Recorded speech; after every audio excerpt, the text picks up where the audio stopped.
Frustration depression को एउटा चरणबाट नेपाली समाज अगाडि बढिरहेको छ र सबै क्षेत्र अत्यन्तै भताभुङ्ग लथालिङ्ग र कतै पनि निकास नदेखिने एउटा परिदृश्यको सामना हामी गरिरहेका छौँ। अब यो चीजलाई हामीले लामो समयदेखि अध्ययन गर्यौं। हाम्रो आफ्नो कुरा गर्दाखेरि लगभग 10 वर्ष अगाडिदेखि हामी एउटा बेग्लै खालको एउटा अध्ययन अनुसन्धानको कोर्समा हामी गयौं र हामीले जे कुरा बोल्दै आएका छौं केही वर्षदेखि यो कुरो हामीले मात्रै बोलिरहेका छौं, बाहिर बोल्ने मान्छेहरू मध्ये हामी मात्रै बोलिरहेका छौं र तपाईहरु बीचमा पनि हामी जे कुरा आज छलफल गर्छौं त्यो हाम्रो निम्ति एकदमै नयाँ र पहिलो पटकको छलफल हुँदैछ। यसकारण मलाई के लाग्छ भन्छ भने कहिलेकाहीँ तपाईहरुलाई मेरा कुराहरू अलिकति बढी बुझेर पनि लाग्न सक्छ, किन विषयवस्तु एकदम नयाँ छ। हामी चलन चल्तीका राजनीतिका कुरा गरिरहेका छैनौं, हामी त्यो गर्दा पनि गर्दैनौं। अब दलका यो दल कि त्यो दल अथवा यो कि त्यो यस्तो खालको बहस पनि हाम्रो होइन। अब हामीले यो झनै 70 वर्षको इतिहास हेर्यौं एकचोटि, यो देशको यो हालत देखेर, यहाँको मान्छेको हालत देखेर हामीले 70 वर्ष यताको इतिहासलाई अलिकति बढी गहिरेर हामीले अध्ययन गर्यौं। आखिर समस्या कहाँ छ? जस्तो प्रजातन्त्रको नाममा 3 पटक यहाँ आन्दोलन भयो। 7 सालमा, 46 सालमा र 62 सालमा ठुल्ठुला आन्दोलन भए दलको नाममा र यहाँ सबै दलहरू सत्तामा गए। कांग्रेस, एमाले, माओवादी, मधेसवादी, राप्रपा तपाई जति पनि देख्नुहुन्छ सबै सत्तामा गए र त्यससँग सम्बद्ध भएका सबै व्यक्तिहरू शासक भए। तर यो देश र यो देशको मान्छे, यहाँको नागरिक छन डरलाग्दो खाल्डोमा चाहिँ भासिँदैछ र यसको अन्त्य कतै पनि देखिँदैन। यसको यो टुङ्गिने सम्भावना कतै पनि देखिँदैन। हामी त कहाँ आइपुग्यौं अहिले त भन्छ भने, हामी कहाँ आइपुग्यौं भन्छ भने साथ यता दलहरूले जुन चीजलाई देश विकासको बाधक भनेका थिए, उनको प्रजातन्त्रको बाधक भनेका थिए, त्यो सबै चीज उनीहरूले पाए। पहिले पञ्चायत समस्या हो भने पञ्चायत गयो, राजा समस्या हो भने राजा गयो, संविधान सभाले संविधान बनाउन नपाएर हो भने संविधान सभाबाट संविधान बन्यो। इनका थप संहिता र धर्मनिरपेक्षता पनि फुलबुट्टाहरू पनि जोडिए र संविधान जारी भएपछि यिनीहरूको बहुमतको सरकार पनि बन्यो। तर देश छन विकृतिको दिशातिर बढिरहेछ। अनि हामी सोच्न बाध्य भयौं समस्या कहाँ छ, हामी कहाँ फसिरहेका छौं भने हामीले के देख्यौं भन्छ भने हामी एउटा बनी बनाऊ गोल चक्करमा यसरी घुमिरहेका छौं। हामी जहाँबाट चाहिँ आफ्ना सपनाहरू देखेर उठ्न सुरु गर्छौं नि, हामी घुम्दै त्यही आएर फेरि पनि एउटा डरलाग्दो एउटा गोलाकारबाट हामी घुमिरहेका छौं। उनीहरूले हामीलाई घुमाइरहेका छन्, नक्कली कुराहरूमा घुमाइरहेका छन्, दलका पर्खाल खडा गरेका छन्, विचारका पर्खाल खडा गरेका छन्। न तिनीहरूसँग दल रहेछ न तिनीहरूसँग विचार नै रहेछ। जस्तो 62 सालको बारगतिमा आउँदाखेरि हामी के कुरामा छर्लङ्ग भयौं भन्छ भने माओवाद पनि रहन्छ, माओवाद पनि नक्कली रहेछ, त्यसको जनवाद पनि नक्कली रहेछ, एमालेको बहुदलीय जनवाद पनि नक्कली रहेछ, कांग्रेसको प्रजातान्त्रिक समाजवाद पनि नक्कली रहेछ। किन भन्छ भने 62 सालमा आउँदाखेरि विदेशीले जे कमाइदियो सबैका साझा एजेन्डा त्यही, उनले बोकेका तथाकथित विचार सबै चाहिँ परित्याग गरे। प्रजातान्त्रिक समाजवाद, कम्युनिजम सबै सेलायो। आए कहाँ भन्छ भने विदेशीले जुन एजेन्डा हातमा दिए सबैले कमन एजेन्डा त्यही बोके। त्यसैले गर्दाखेरि अब यसरी चलाइएका पात्रहरूको वरिपरि हामी जसरी रुमल्यौँ त्यसले हामीलाई एउटा नराम्रो चाहिँ भएको दिशातिर धकेल्यो। मैले आज विशेष गरिकन अब तीनटा पाटामा एकदम छोटकरीमा सकेसम्म छोटो, त्यसपछि हामी अलिकति आपसमा चाहिँ अन्तर्क्रिया पनि गरौँला भन्ने सोच छ। मैले समस्याका दुईटा पाटा, हामीले बुझेको समस्या, हामीले बुझेका देशका समस्याका दुईवटा पक्ष र त्यसपछि अब यसको समाधान के, हामीले कसरी बुझ्ने, कसरी अगाडि बढ्ने भन्ने तेस्रो एउटा चाहिँ बाटो थपिकन म आफ्नो भनाइ चाहिँ कहन्छु। अब हामीले जस्तो त्रिभुवन नेपाल भनेर भर्खरै 2 महिना अगाडि एउटा पार्टी बनाएका छौँ। त्यो पनि देशमा अब एउटा जो अराजकता र एउटा खालीपन देखिन थाल्यो, फेरि अराजकताको अर्को चरण आउनु थाल्यो। अब यो अराजकताको बिचमा यिनी अपराधीहरूलाई फेरि खेल्न नदिने गरी, राजनीतिको नाममा यिनको चलखेल अगाडि बढ्न नदिने गरी र अब त्यो ठाउँ चाहिँ राम्रो शक्तिले कसरी चाहिँ लिने भन्ने लडाइँलाई अगाडि बढाउनुको निम्ति हामीले पार्टी दर्ता गर्नै पर्ने स्थिति आयो। हामी बाध्य भयौँ। योभन्दा अगाडि हामीले राष्ट्रिय पुनर्जागरण अभियान भनी चलाएका थियौँ, 5 वर्षसम्म चलायौँ। अहिले पनि त्यो छ। हामीले पार्टी बनायौँ, अबको परिस्थितिलाई ध्यानमा राख्यौँ। तपाईहरुलाई थाहा छ यसको नाम त्रिमूल नेपाल, नाम पनि नयाँ छ हैन। त्यसका केही कारण छन्, त्रिमूल शब्द राख्नुका पछाडि केही कारण छन्। म यो कुरा अलिकति अन्तिमतिर मर्नु होला। सबभन्दा पहिले म अलिकति चाहिँ तपाईको यो समस्या, नेपालको समस्याको विषयमा म अलिकति कुरा गर्न चाहन्छु। हामीले 67 एउटा चाहिँ हामीले सधैँभरि उठाउँदै आएको अहिलेको हाम्रो भाषा के छ भन्छ भने यति बेलाको नेपालको अवस्था, नेपालीको अवस्था सामान्य समस्याको अवस्था होइन, सङ्कटको अवस्था। हामीले यो उठाएका छौँ। किन सङ्कट भनिरहेको भन्छ भने देशमा संविधानले पनि काम गर्न छोडिसकेको छ, नियम कानुनले काम गरेको छैन। देशमा बस्न नसकेर 80 लाख यहाँको मान्छे चाहिँ विदेश पलायन भएको छ, देशमा रोजगारी काम नपाएर। अब देशको चाहिँ बजेट भन्दा विदेश व्यापार चाहिँ तपाईको घाटाको रकम चाहिँ ठुलो संख्यामा छ। 16 अरब भन्दा बढी पुगिसक्यो वैदेशिक व्यापार घाटा। अब हामीले कर तिरेर जो राज्यले राजस्व हामीसँग उठाउँछ त्यो भन्दा बढ्ता उनीहरूको तलब, सेवा, सुविधा र भत्तामा खर्च छ, जसलाई साधारण खर्च भन्छ उनीहरू बजेटमा। र झन्नै 11 अरब चाहिँ रकम त बेरुजु छ। उनले लुटेर खाएको, बिना शीर्षकलाई लुटेर खाएको बेरुजु छ। र देश कस्तो अवस्थामा छ भन्छ भने 46 सालमा चाहिँ तपाईको बहुदल आउनुभन्दा अगाडि नेपाल 45 वटा वस्तुमा आत्मनिर्भर थियो। यहाँ पुगेर पनि बाहिर चाहिँ माल निर्यात गर्थ्यो। अहिले मैले भने आत्मनिर्भर त पुरै छोडिदिनुहोस्, हामी कृषि प्रधान देश भनिएको मान्छे सारा कृषि जमिन प्लटिङ गराएर, एउटा डिजाइनमा प्लटिङ गराएर अहिले हामीले 50 अरबको खाद्यान्न आयात गरेर मान्छे यहाँबाट धान चामल निर्यात गर्ने देश हो। 46 सालसम्म हामीले 50 अरब चाहिँ तपाईँको चामल आयात गर्ने विदेशबाट खाइरहेका छौँ। देशलाई यो दुर्दशामा पुर्यायो। अब यो सबै चिजलाई अलिकति हामीले कहाँ हेर्नु हुन्छ भने हामीले शासनदेखि राज्यको एउटा विशेषता होइन। जस्तो शासनमा पनि यस्ता मुद्दा त धेरै उठे, रोजगारीका मुद्दा उठे, किसानका मुद्दा उठे होइन, जमिनका मुद्दाहरू उठे, सारा चिजहरू उठे, राष्ट्रियताका मुद्दाहरू उठे। तर शासनदेखि आजसम्म यो जो बहुदलीयता भन्छ नि, जो दलीय प्रणाली भन्छ नि, संसदीय प्रणालीका, यसका केही खास विशेषताहरू हामीले हेऱ्यौँ न्यायालय। पहिलो विशेषता के देख्नु भन्छ भने कुनै पनि दलीय आन्दोलनको उत्थान, त्यसको उठान र त्यसको इन्डिङ, समापन नेपालभित्र पाउनु त्यो बाहिर छ। एउटा दलीय तन्त्रको अथवा यससँग जोडिएको प्रजातन्त्र, लोकतन्त्र भन्छन्, यसको उठान पनि नेपालभित्र छैन, यसको बैठान पनि नेपाल। 7 सालमा काङ्ग्रेसको त्यही हो, सुरुवात पनि अन्त कतै भयो र त्यसको समापन पनि अरू कसरी गरिदियो हैन। त्यसलाई हामी प्रजातन्त्र भन्न आयौँ, नबुझेर प्रजातन्त्र भन्न आयौँ।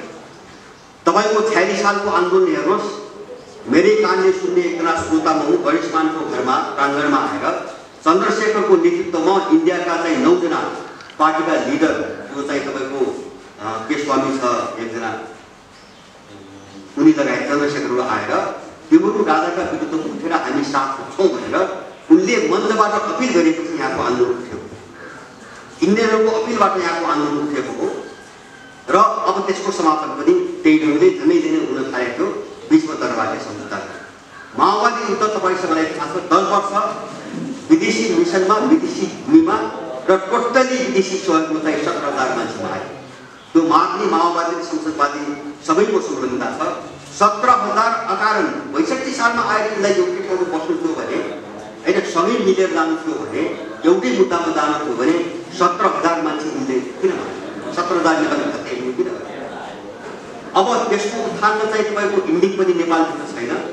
62-63 सालको आन्दोलन तपाईँ हामीसँग थाहा छ, घटौको घटना हो। त्यसको उत्थान र त्यसको समापन पनि नेपाल, यो एउटा गजबको विशेषता छ। यहाँको कथित प्रजातन्त्र कथित लोकतन्त्रको एउटा विशेषता यो छ। दोस्रो विशेषता हामीले के देख्नु हुन्छ भने यसले साथसाथ यता सङ्कटमाथि सङ्कट, समस्यामाथि समस्याको चाङ थोपर्दै गयो, बढाउँदै गयो। तर एउटा समस्या पनि जनताको जीवनसँग जोडिएको एउटा मुद्दा पनि समाधान गरेन होइन। किसानको चाहिँ जमिनको मुद्दा चाहिँ 7 साल मुनिको मुद्दा हो, अहिलेसम्म समाधान भयो। अहिलेसम्म त्यो कसैले समाधान गर्दैन। राष्ट्रियताको मुद्दा यिनको घोषणापत्रमा सबैले लेख्ने मुद्दा हो, ती कहिले पनि समाधान हुँदैन। रोजगारीका मुद्दा कहिले पनि समाधान हुँदैन। विकासका मुद्दा कहिले पनि समाधान हुँदैन। माने एउटा समस्या सिर्जना गर्ने अनि त्यसको गर्भमा अर्को समस्या जन्माउने, समस्यामाथि समस्या थप्ने र एउटा सङ्कटको चाहिँ माहौल सृजना गर्ने, यो एउटा गलतको दुष्चक्र चाहिँ शासनताको प्रणालीमा देखिन्छ। अब तेस्रो चिज हामीले के देख्नुहुन्छ भने शासनताको राजनीतिक प्रणालीले अघिल्लो चरणभन्दा पछिल्लो चरणमा झन्झन गहिरो सङ्कट निम्त्याउँदै आयो। गहिरो सङ्कटलाई झन्झन गहिरो गर्यो। जस्तो हिजो 7 सालको सङ्कट के हुन्छ भने 7 सालपछिको समस्या राजनीतिक समस्या, एकदम राजनीतिक। 46 सालपछि त्यो समस्या अर्थतन्त्रको क्षेत्रमा फैलियो। जस्तो काङ्ग्रेसले निजीकरणको नाममा देशको अर्थतन्त्र सबै बिग्रियो। 62-63 सालपछि सबै क्षेत्रलाई समेट्दै आज तपाईँहरूको चाहिँ मुखबाट बस्नु के हुन्छ भने देश रहन्छ कि रहन्न भन्ने हामी भन्छौँ। अब यो सङ्कट बढाउँदै उनले देश रहन्छ कि रहन्न भनिसक्नु केही छैन। तर उनीहरू भनिरहेका छन् लोकतन्त्र, प्रजातन्त्र, त्यो आदर्श उनीहरू देखिरहेका छन्। यो सबै चिज हेऱ्यौँ र हामीले के सोच्यौँ भने समस्या कहाँ हो? समस्या कहाँ? जस्तो सिस्टम छ होइन, मेगाजिजमलाई चलाउने सिस्टम छ, सिस्टमलाई गाइड गर्ने कुनै विचार छ, खर्च छ। समस्या त्यहाँबाट आयो। हामीलाई यो अनुभूति भयो। एउटा हामीलाई यसो पनि जे चिजलाई हामीले प्रजातन्त्र भनेका छौँ, प्रजातान्त्रिक विचार भनेका छौँ, यो नै हाम्रो होइन, हामी यो होइन। जस्तो एउटा अहिले हामीले उठाउनु खोजेका भन्छौँ, जस्तो म तपाईँलाई एउटा उदाहरण, संसदीय प्रजातन्त्र नेपालको कुन मान्छेको आवश्यकता, यहाँको कुन ठाउँको जलवायु, यहाँका कुन संस्कृतिहरूको हेरिकन तयार पारेको प्रणाली हाम्रो प्रणाली होइन। यो ब्रिटिसहरूले आफ्नो आवश्यकतामा बेलायतको चाहिँ विकास गरेको प्रणाली हो। उनको शक्ति थियो दोस्रो विश्वयुद्धपछि आफूले सक्ने आफ्ना दलालहरू भएको ठाउँमा उनले हस्तान्तरण गरे। इन्डियामा हस्तान्तरण गरे, नेपालमा इन्डियाले हस्तान्तरण गर्यो। आज हेर्नुहोस्, अर्काको सिस्टम बोक्ने देश र आफ्नो सिस्टम बनाएको देशमा कति अन्तर छ। आज तपाईँ इन्डिया र चाहिँ तपाईँको चीनको मात्रै तुलना गर्नुहोस्। चीनभन्दा 2 वर्ष अघि स्वतन्त्र भएको इन्डिया आज चीन चाहिँ सुपर पावरको अवस्थामा गयो। इन्डिया चाहिँ चीनभन्दा 50 वर्ष पछाडि छ। 50 वर्ष पछाडि छ अहिले पनि इन्डिया। र इन्डिया यस्तो हालतमा छ, मैले अर्काको चिज बोक्दाखेरि आउने दुष्परिणामको कुराहरू बुझेँ। इन्डिया भन्छौँ हामी। इन्डिया यस्तो हालतमा छ जहाँको राष्ट्रिय गान, अहिलेको राष्ट्रिय गान 1911 आजभन्दा चाहिँ तपाईँको 110 वर्ष अगाडि बेलायतको राजा जर्ज पञ्चम बेलायतमा आउँदाखेरि उसको स्वागतको निम्ति गाइएको गानलाई उनीहरू राष्ट्रगान भनेर बजाइरहेका छन्। राष्ट्रगान बनाउने अधिकार छैन यिनीहरूलाई अहिले पनि। ब्रिटिस राजाको स्वागतको निम्ति गाइएको गान उनको राष्ट्रगान छ। अहिले ब्रिटिसहरूले बनाएको तिरङ्गा झन्डा उनले झन्डा पनि बोलिरहेका छन्। र इन्डिया यस्तो देश हो जहाँको सुप्रिम कोर्टमा अहिले पनि अङ्ग्रेजी भाषा बाहेक अरू भाषा वैधानिक छैन, चल्दैन। र इन्डियाको सर्वोच्च अदालतको लुटुनीका मुद्दाको अन्तिम फैसला बेलायतको अदालतमा हुन्छ, उनको कानुन। त्यो हालतमा छ इन्डिया अहिले पनि। हामीभन्दा ठुलो भावनाले र हामीलाई सताइराख्ने भावनाले साह्रै ठुलो हो भने हामीले गर्छ। हामीभन्दा चाहिँ दुःखद अवस्थाबाट इन्डिया गुज्रिरहेको छ। किन? उनको चिज बोक्छ। मैले त्यहाँ जोडेँ, उनको सिस्टम बोक्नाले। अनि त्यो सिस्टम उनी बोकिसकेपछि हामीले विचार बाहिरबाट आयो। सुन्नुहोस् है, समस्याको एउटा पाटो भन्दैछु, विचार आयो। जस्तो काङ्ग्रेसको प्रजातान्त्रिक समाजवाद कहाँ विकास हुन्छ? युरोपियनहरूले आफ्नो समाज, आफ्नो भूगोल, आफ्नो आवश्यकता हेरिकन त्यो थटको विकास गर्यो। काङ्ग्रेसले त्यो कपी गरेर निर्माण गर्यो है। नौलो जनवाद चाहिँ तपाईँको माओ सेतुङले चीनमा आफ्नो देशको निम्ति चाहिँ तयार पारेको त्यो यहाँ कपी गरेर होइन। अथवा अझै लेनिनको क्रान्तिको मोडेल नक्कल गर्ने मान्छेहरूले साम्यवादको नाममा चाहिँ तपाईँको क्रान्तिको नाममा चाहिँ उहाँ प्रयोग भएको मोरालिटी चाहिँ कपी गरेर ल्यायो। हामीले कपी गरेर ल्यायौँ जुन चिज हाम्रो देशको मौलिकतामा कतै पनि मिल्छ। समस्या त्यहाँबाट होइन। हाम्रो देशको जलवायु मैले अघि भने हामीलाई आवश्यक के हो, जस्तो हाम्रो देशमा के संस्कृति छ, कति संस्कृति छ, 50औं संस्कृति छन् हामीसँग, संस्कार छन्। यहाँको चाहिँ तपाईँको वनस्पति जगत छ, यहाँको प्राणी जस्तो मान्छे छ, मान्छेको आफ्नो खालको आवश्यकता छ, हाम्रो आफ्नो खालको प्रवृत्ति छ। यो चिज हेरिकन यहाँ कुनै बहस भएर यहाँ सङ्घर्ष भएर आएको चिज त होइन। सबै एकदम रेडिमेड बाहिर बनाएको चिज है। उनीहरूको शक्तिको उनले दलाल पालेका थिए, उनले हात राख्नु मैले हामीले विचारको आयात गर्यो। सुन्नुहोस् है, हामीले सोच्ने तरिका आयात गर्यो होइन। जसलाई दर्शन भन्छ, हामीले सोच्ने तरिका आयात गर्यौँ। उनीहरूले बाहिरकाले पश्चिमाहरूले जे बनाएका थिए हामी त्यो सोच्ने तरिका छ। हामीले विचार पनि उनको कपी गरेर ल्यायौँ, हामीले मूल्य पनि उनको कपी गरेर ल्यायौँ। सुन्नुहोस् है, म तपाईँलाई एउटा उदाहरण दिन्छु। मैले मूल्य भनेर कहाँ भन्न खोजेको, जस्तो अवधारणा र मूल्य कस्तो हुन्छ भने हाम्रो देशमा तपाईँहरू काठमाडौँ जानुभएको छ, सुन्नुभएको छ। काठमाडौँमा खानेपानीको समस्या 50 वर्षदेखिको समस्या हो। मैले 40 वर्षदेखि मैले आफै सुन्दैछु। कहिले समाधान नहुने समस्या हो त्यो। काठमाडौँमा खानेपानी छैन, सरकारले त्यहाँ लगानी गर्दैन। तर त्यो ठाउँमा पेप्सी कोलाको 20को उद्योग सञ्चालन, 20को कारखाना छ त्यहाँ। पानीमा राज्यले लगानी गर्दैन। त्यहाँ चाहिँ गुर्खा जस्तो चाहिँ 20 उत्पादन हुन्छ, मान्छेलाई चाहिने आवश्यक चिज त्यहाँ उत्पादन हुँदैन, लगानी गरिँदैन। यस्तो अवधारणामा हामीले के दियो, विकासको नाम यहाँ फसाइयो। हामीले यो चिज बुझ्न सकेनौँ। हाम्रो निम्ति हाम्रो सापेक्षतामा हामीलाई चाहिएको विकास के हो भन्ने कुरा हामी जाँदै गयौँ। हामीसँग के छ विकास गर्नु? हामीसँग प्रशस्त पानी छ, हामीसँग प्रशस्त वनजङ्गल छ, हामीसँग प्रशस्त कृषियोग्य जमिन छ, हामीसँग खानी छ, हामीसँग पर्यटन छ, हामीसँग चाहिँ फलफुल छ, हामीसँग संसारमा कहीँ नपाइने जडीबुटी छ। तर राज्यले लगानी गर्दैन। उसले विकास गर्ने के सिकायो हामीलाई? जुन मोडेलबाट त्यो विदेशीले लगानी गरेर नेपालको सबै स्रोत साधन लुट्न सक्छ, यहाँको पुँजी लुटेर लैजान सक्छ, त्यो मोडालिटीलाई चाहिँ विकास गर्न हामीलाई बुझाइयो। हामी त्यसलाई विकास गर्दै हामी त्यहाँ बस्छौँ। जस्तो अहिले पनि देखिरहेको छु, आजका दिनसम्म विकासको नाममा राज्यले सबैभन्दा ठुलो लगानी गर्दै आएको भौतिक पूर्वाधार। यो शब्द सुन्नुभयो? भौतिक पूर्वाधार भनेको तपाईँको बाटोघाटो। यहाँ रेलका ठुला कुरा भएका छन्, सुनिराख्नु भएको छ, चिनिया रेल, इन्डियन रेलका कुरा। यहाँ अन्तर्राष्ट्रिय एयरपोर्टहरू भकाभक थप्दैछन्। काठमाडौँ पुगेन, लुम्बिनी, पोखरा होइन। अहिले दाङमा पनि एउटा प्रस्ताव अगाडि बढेको छ। त्यो कस्तो निम्ति? तपाईँ हाम्रो निम्ति होइन, हामी यही बुझिरहेका छौँ। तपाईँ हाम्रो निम्ति होइन। त्यो थटको विचारले के भन्छ, जस्तो जोसँग उत्पादनै छैन, जो देशको मान्छेले चाहिँ 50 अरबको चाहिँ तपाईँको चामल आयात गरेर बाँचिरहेको छ, यहाँ उत्पादन नभएर त्यसलाई रेलले के दिन्छ? त्यसलाई गाउँ गाउँमा जाने बाटोले के दिन्छ? के पनि दिँदैन। त्यो केवल अगाडि मात्र त्यो हुन्छ भने त्यो चाहिँ विदेशीहरूको माल घर घर पुर्याउने रणनीति हो, भौतिक पूर्वाधार। वनजङ्गल फोड्ने, प्रदूषण चाहिँ तपाईँको ल्याउने होइन, प्राकृतिक विपत्ति ल्याउने र विदेशीको माल घर घरमा पुर्याउनुको निम्ति बाटो बनाउने, त्यसलाई उनीहरूले विकास गरिरहेका छन्। तर उत्पादनमा त्यो पैसा उनीहरू लगाउँदैन। यिनीहरूले त के गरिरहेका छन् भने पनि कृषि जमिनलाई प्लटिङ गराइरहेका छन्, सक्नुको निम्ति प्लटिङ गरिरहेका छन्। तर यस्तो चक्रव्यूहमा हामी फस्यौँ। उनको अवलम्बन गरेर, उनको आयात गरेर हामीले फस्यौँ। अनि यो विदेशी कोर्सको गर्दै गर्दै राज्यले हामीलाई कहाँ पुर्यायो भने अनि शिक्षा प्रणाली त्यस्तै आयो, लागू गरे। सुरुसै म छोटो शिक्षा प्रणालीका केही विशेषता भन्छु। अहिलेको पाठ्यक्रमले नेपाल पढाउँदैन, यहाँको मान्छे पढाउँदैन, यहाँका संस्कृति पढाउँदैन, यहाँको आवश्यकता पढाउँदैन। अहिलेको पाठ्यक्रमले युरोप पढाउँछ, अमेरिका पढाउँछ, अस्ट्रेलिया पढाउँछ। र यहाँका पात्रहरू, देश समाजको निम्ति काम गर्ने पात्रहरू कोही पढाउँदैन। अहिलेको पाठ्यक्रममा अब्राहम लिङ्कन पढाइन्छ, शेक्सपियर पढाइन्छ, जर्ज बर्नार्ड शा पढाइन्छ, हान्सेल एन्ड ग्रेटेल भन्ने कथाहरू पढाइन्छ, हाम्रा कथा पढाइँदैन हैन।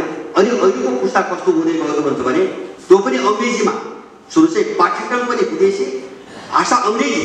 यो दुईटा चिजले हामीलाई के बनायो भन्छ भने अहिलेको हाम्रो पुस्ता 10 लक्षसम्म खुट्टा टेक्यो भने उसको सपना युरोप, अमेरिका र अस्ट्रेलियामा जाने हुन्छ, अरू कुरो हुन्छ बुझ्दैन।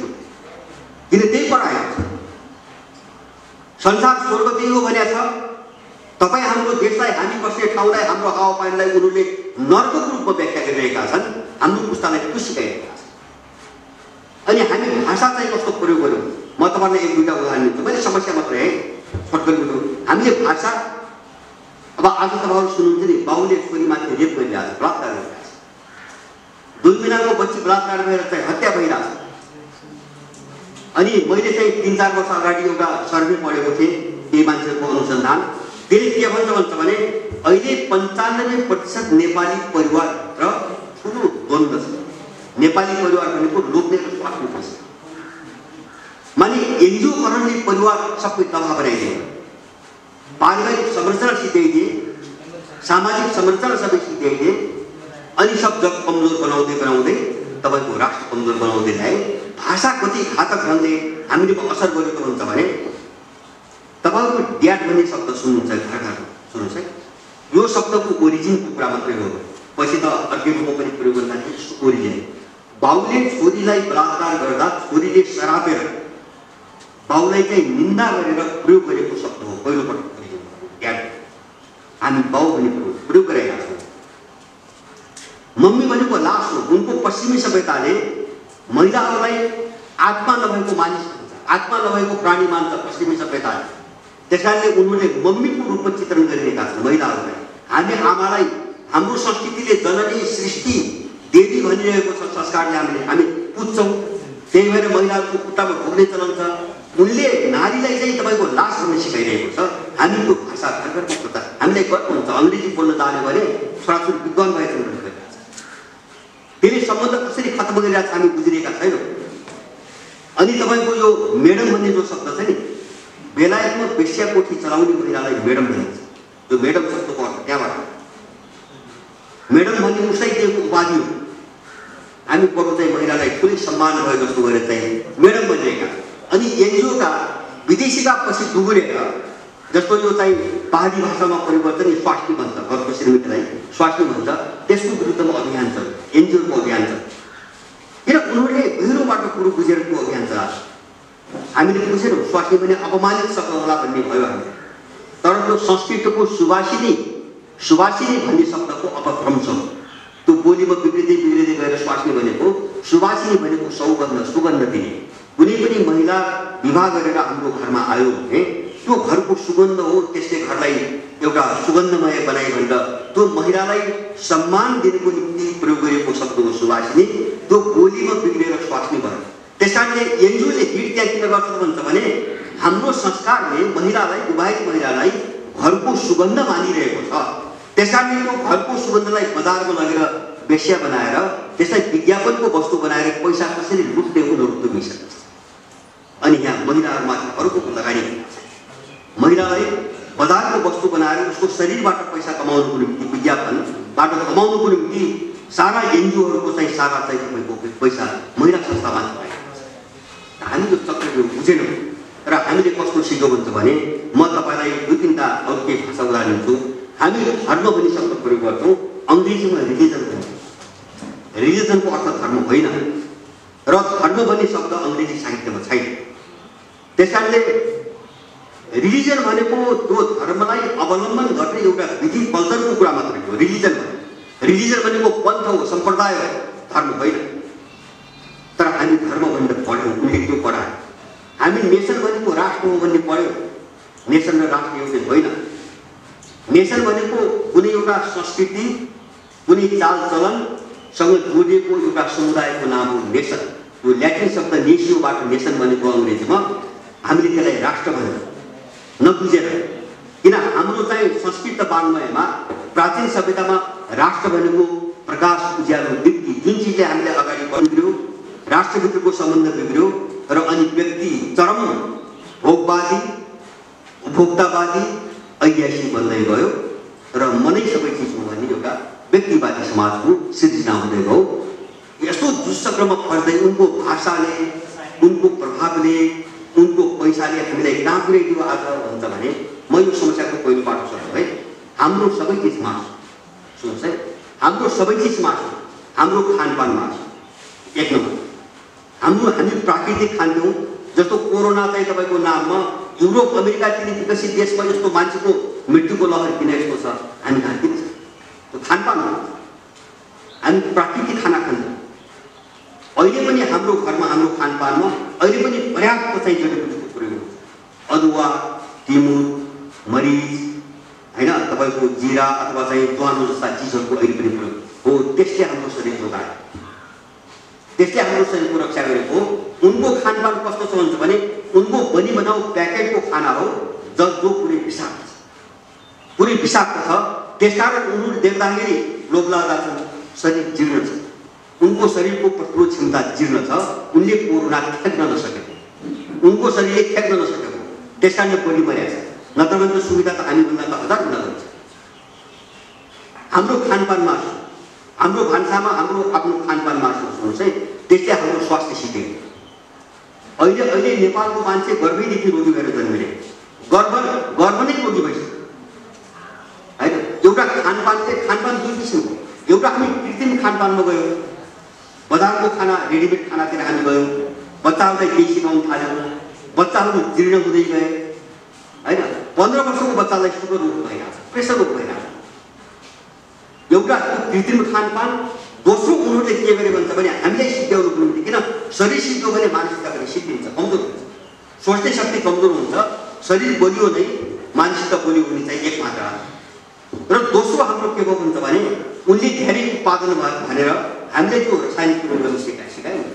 अब त्यो रसायनको प्रयोगले हामीले माटोलाई क्यान्सर गर्यो, माटो सिक्यो। जस्तो अहिले तपाईँहरू खेतमा जानुहोस्, तपाईँ यही पनि होला अनुभव। आज तपाईँहरू खेतमा गगना हुँदैन, माछा हुँदैन, खेत फ्यागुता हुँदैन, बडेउला हुँदैन, फट्याङ्ग्रा हुन्छ। त त्यो धानले पाउनु पर्ने जो तत्त्व हो नि, त्यो तत्त्व दिने कुनै पनि जीव अब खेतमा छैन।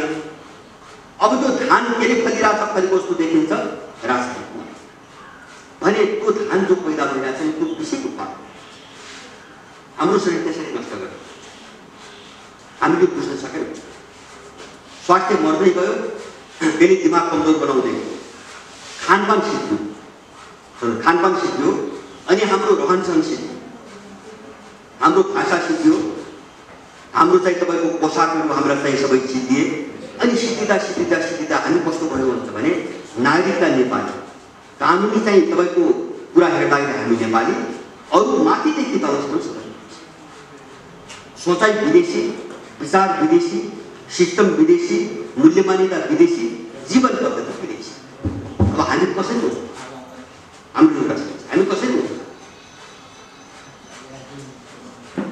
हामी सिकिँदै हो, सबै गुमाउँदै र हाम्रो चेतना पनि त्यही अनुसारले रूपान्तरण हुँदै गयो। एउटा यो खालको समस्या हामी चाहिँ त्यसैले हाम्रो लडाइँको एउटा यति बेलाको, यदि हामीले 4 सालदेखिको यो ताण्डव नृत्य, यो मजाक, यिनीहरूको यो दलालहरूको यो मजाकलाई अब अन्त्य गर्यो भने हामीले सोच्नै पर्ने चाहिँ एउटा पाटो के भन्छ भने हामी को हौँ भन्ने ठाउँमा हामी कसरी जाने एउटा समस्या होइन।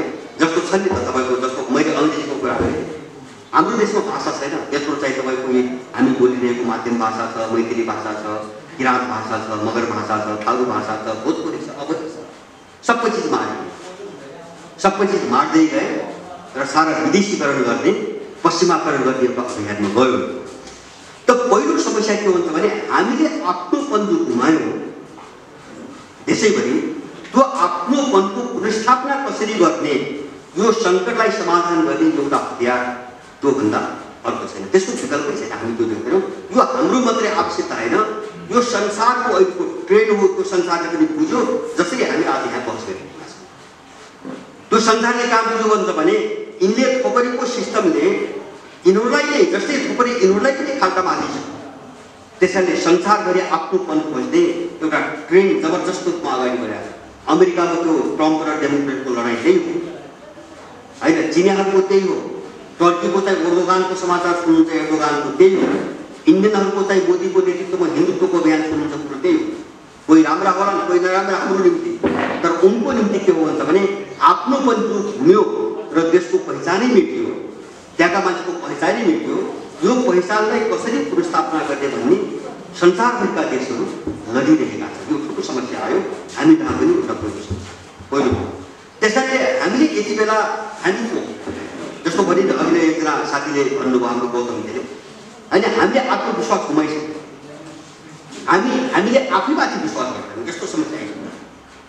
त्यसैले त्यो आत्मविश्वास म गर्न सक्छु, हामी गर्न सक्छौँ भन्ने भावना नै बढ्छ होइन। अनि राज्यले के गरिरहेको छ भन्छ भने, यो दलाल राज्यले के गरिरहेको छ भन्छ भने आफू पनि गर्दैन र गर्नेलाई पनि यसरी घेराबन्दी गरेको छ, यसरी घेराबन्दी गरेको छ। म तपाईँलाई एक दुईवटा उदाहरण दिन्छु।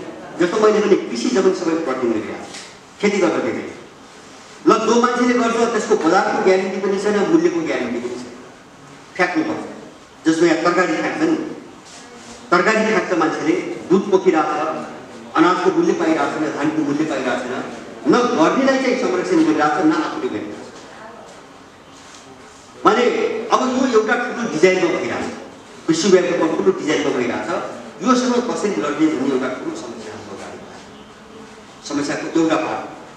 अब समस्यासँग जोडिएको म दोस्रो पार्ट देख्छु जो हामीले नेपालदेखि देख्छौँ। यो के हो होइन, यहाँ समस्या समाधानै हुन नसक्ने समस्या के छ? केही पनि थियो, समाधानै हुन नसक्ने कुनै समस्या त हामीले देखेका पनि होइन, देखेका पनि छैनौँ, हामीले भोगेका पनि छैनौँ।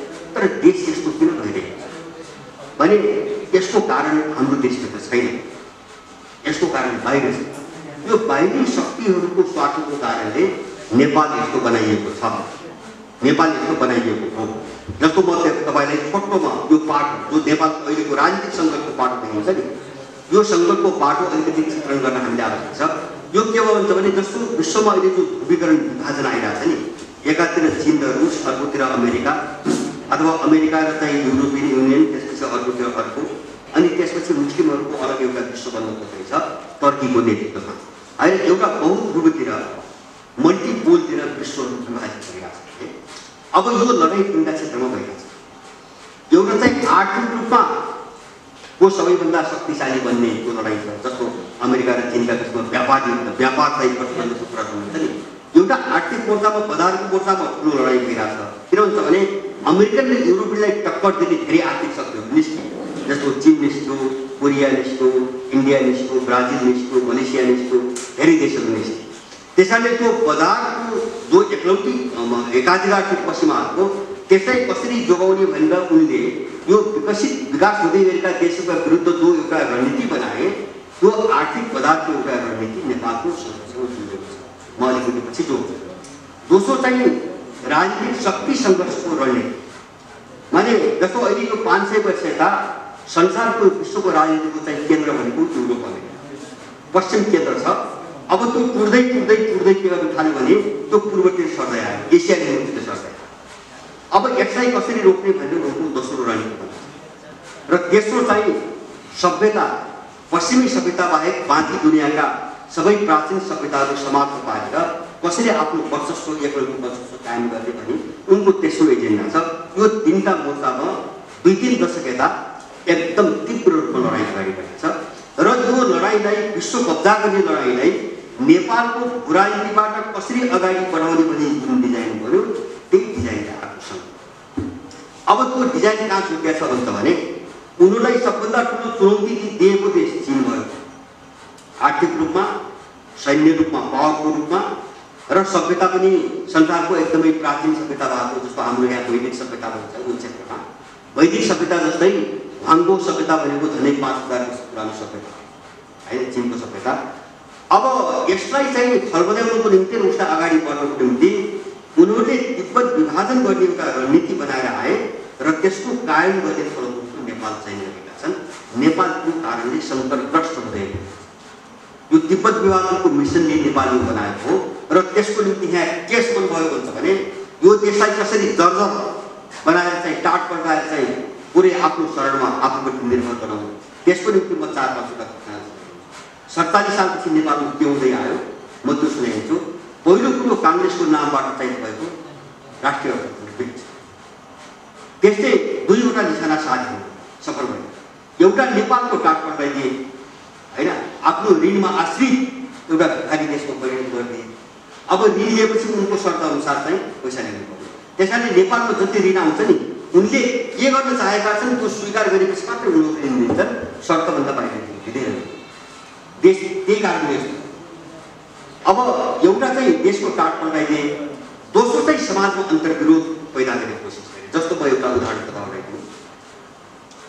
अब यो पछिल्लो 10-15 वर्ष पछाडिको चाहिँ तपाईँको एउटा लक्ष्यलाई हेरिकन उनले जस्तो उद्योग धन्दा नेपालमा कस्तो थियो भने पनि पुरै तराई तपाईँको जुटमिलदेखि लिएर के अरे धागो कारखाना, त्यसपछि कपडा कारखाना, सिमेन्ट कारखाना, ढुकुडी काठ कारखाना, कपास कारखानादेखि लिएर जनकपुर चुरोट कारखाना, एउटा चाहिँ तपाईँको के अरे बाँसबारी छाला जुत्ता कारखाना काठमाडौँ बाहेक टोटल चाहिँ तपाईँको झन्डै 4-5 दर्जन उद्योगहरू तराईमा थिए। त्यो सबै बेचिदिए। त्यसले यस्तो बेरोजगारी जस्तो तराईको हालत देख्छौँ अहिले हामी। अब कस्तो अवस्था सिर्जना गऱ्यो भने त्यो जुट मिलको एउटा मात्रै उदाहरण दिन्छु भने यो सबै आफ्नो सामान निर्यात गर्थे। काठको नेपालभित्र चाहिँ खपत भएर भोलि भएको ढुकुटी काठ कारखानाले अहिले गोल्सा समूहलाई बेचेर अरबौँको चाहिँ तपाईँको उसको मूल्यमा प्लटिङ गरिरहेको छ। त्यो कारखानालाई नेपालमा चाहिने कागज उत्पादन गरेर करोडौँको कागज बेच्थ्यो। त्यस्तो कारखाना उसले बेचिदियो। र एउटा उदाहरण दिउँ, जुट मिल प्रत्यक्ष रूपमा जुट मिलको निम्ति सनपाट उत्पादन गर्ने परिवार 20,000 त्यस बेला चाहिँ 20,000 परिवारले जुटको सनपाट उत्पादन गर्थ्यो जुट मिलको निम्ति। अब त्यो 20,000 परिवारको 20,000 चाहिँ व्यक्ति जो रोजगार थिए परिवार, त्यो परिवारभित्रको सङ्ख्या औसत चाहिँ एउटा परिवारमा 5 जना मान्छे मान्यो भने त्यसले 1 लाख मान्छेहरू त्यसले प्रत्यक्ष रूपमा पालेको थियो अनि अप्रत्यक्ष रूपमा त्यसमा जोडेका लाखौँ मान्छे रोजगार। त एउटा उद्योगले कम्तीमा 2-3 लाख मान्छेलाई चाहिँ सर्भाइभ गरेको। जनकपुर चुरोट कारखाना त्यही हो, प्रशस्त सुतीको उत्पादन हो तराईले, लाखौँ मान्छेहरूको रोजगारी पर्यो, जीविका सबै तबाह भयो। बेरोजगारी सिर्जना गरिए, के बेरोजगारी सिर्जना गरे, अर्थतन्त्र सिद्ध्याए। र पछिल्लो कालमा अहिले चाहिँ यो विवाद पहुँचाउँदाखेरि यिनीहरू कहाँ खेल्न खोजे, जस्तो नयाँ पुस्तालाई त थाहा छैन होइन, यिनी कहाँ खेल्नुहुन्छ भने तराईमा सारा गरिब चाहिँ यो पहाडी सत्ताले गर्दाखेरि र एउटा चाहिँ सामाजिक द्वन्द्व बनाउनु चाहिँ एउटा रणनीतिमा अगाडि बढ्यो।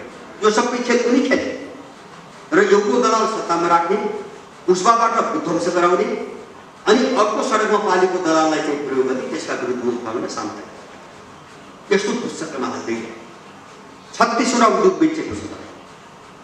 47 सालले 36वटा उद्योग बेचेको छ र त्यसमा करिब चाहिँ तपाईँको प्रत्यक्ष रूपमा 10-11 लाख मान्छे प्रत्यक्ष रोजगारीको उद्योग। पश्चिम नेपालतिर मैले कपास उद्योग मैले हेरेको, तपाईँको बाँके बर्दिया कैलाली कञ्चनपुरसम्म चाहिँ तपाईँको हिँड्दै जानुभयो भने त्यो कपासको खेती चाहिँ कहिले पनि टुङ्गिने खेती मैले आफै देखेँ, सब बर्बाद। किन भन्छ भने धागो कारखाना र कपडा कारखाना बन्द गरेर बेचिदिएपछि कपासको उत्पादन बन्द छिटो। माने यस्तो एउटा दुष्चक्रभित्र हाल्दै ल्यायो। त्यसैले अब एउटा घटना मैले काङ्ग्रेसको निजीकरण सुन्नुहोस् है, एउटा बेरोजगारी र देशको टाट पटाउने एउटा रणनीति। दोस्रो चाहिँ के भन्छ भने मिसन यो रहेछ, जो हामीले देखिरहेको छौँ नि, मिसन यो रहेछ अहिले चाहिँ आफ्नो प्रतिरोध नहोस् भनेको होइन, भोलि देशमा उत्पन्न हुने परिस्थितिको प्रतिरोध नहोस् भनेर यहाँको चाहिँ सक्षम जनशक्तिलाई बाहिर निकाल्ने एउटा जो डिजाइन थियो, मैले त्यसलाई वैदेशिक रोजगारको निम्ति जुन चाहिँ यहाँको नेपाली विदेश निकाल्ने रणनीति थियो त्यो बहुदल आएपछि हो। त्योभन्दा अगाडि वैदेशिक रोजगारको निम्ति थिएन होइन, यहाँबाट काम गर्ने भनेर कानुनी रूपमा मान्छे चाहिँ विदेश सरकार दिने थिएन। अब तपाईँको वैदेशिक रोजगार पनि ठ्याक्कै निजीकरण सँगसँगै आयो। निजीकरण गरी बेरोजगारी सिर्जना गरी अर्थतन्त्र सिद्ध्याए। अब बेरोजगारी त बन्ने भयो अनि मान्छेले बाटो, अब बेरोजगार भएको मान्छेले बाटो खेल्छ अनि त्यो उसलाई भाग्नुको निम्ति एउटा पल बनाइदिए वैदेशिक। अहिले 80 लाख नेपाली चाहिँ तपाईँको विदेश। साँच्चै भन्नु भने देशको निम्ति काम गर्ने मान्छे छैन, त्यो सक्षम जनशक्ति नै छैन देशमा। यो हालत के किन नेपालमा उनले जे गर्न चाहिरहेका छन् त्यसको प्रतिरोध गर्ने कुनै पनि मान्छे नेपालमा नरहोस् भन्ने उनको रणनीति छ। नेपाललाई त्यो चरणमा पुर्याउन खोजिरहेका छन्।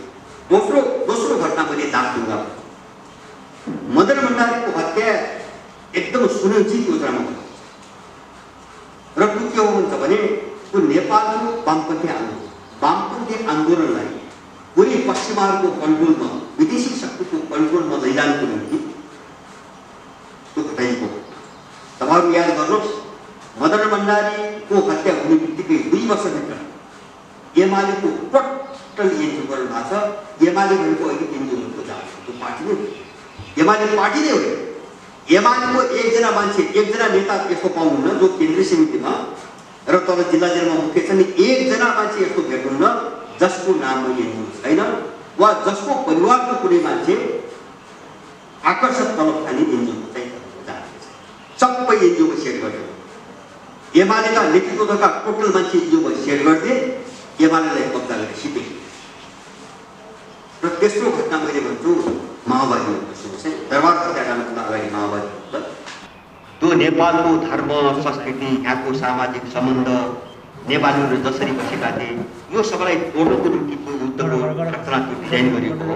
त्यसका धेरै इफेक्टहरू पछाडि मान्छेले देखे र जगैबाट चाहिँ जस्तो मैले भने नि आर्थिक रूपमा देश सिद्ध्याए, एमाले कब्जा गरे, एनजिओकरण गरे, अनि माओवादी उठाएर सामाजिक संरचनाहरू भताभुङ्ग बनाए।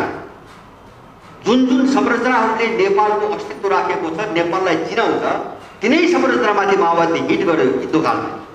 अनि सबैतिर खोक्रो बनाउँदै बनाउँदै यिनले के गरे, दरबारमाथि हात हाले विदेशीहरूले। दरबारमाथि हात हाल्नुको कारण के हो भने जस्तो हाम्रो छ नि यहाँ यो घरमा चाहिँ अब पिलरहरूले घर चाहिँ थेगेको छ, पुरानो घरमा रेखा हुनुहुन्छ, म सिधा भएर बोलिरहेको छु, मलाई सिधा बनाएको छु, पछाडि होइन।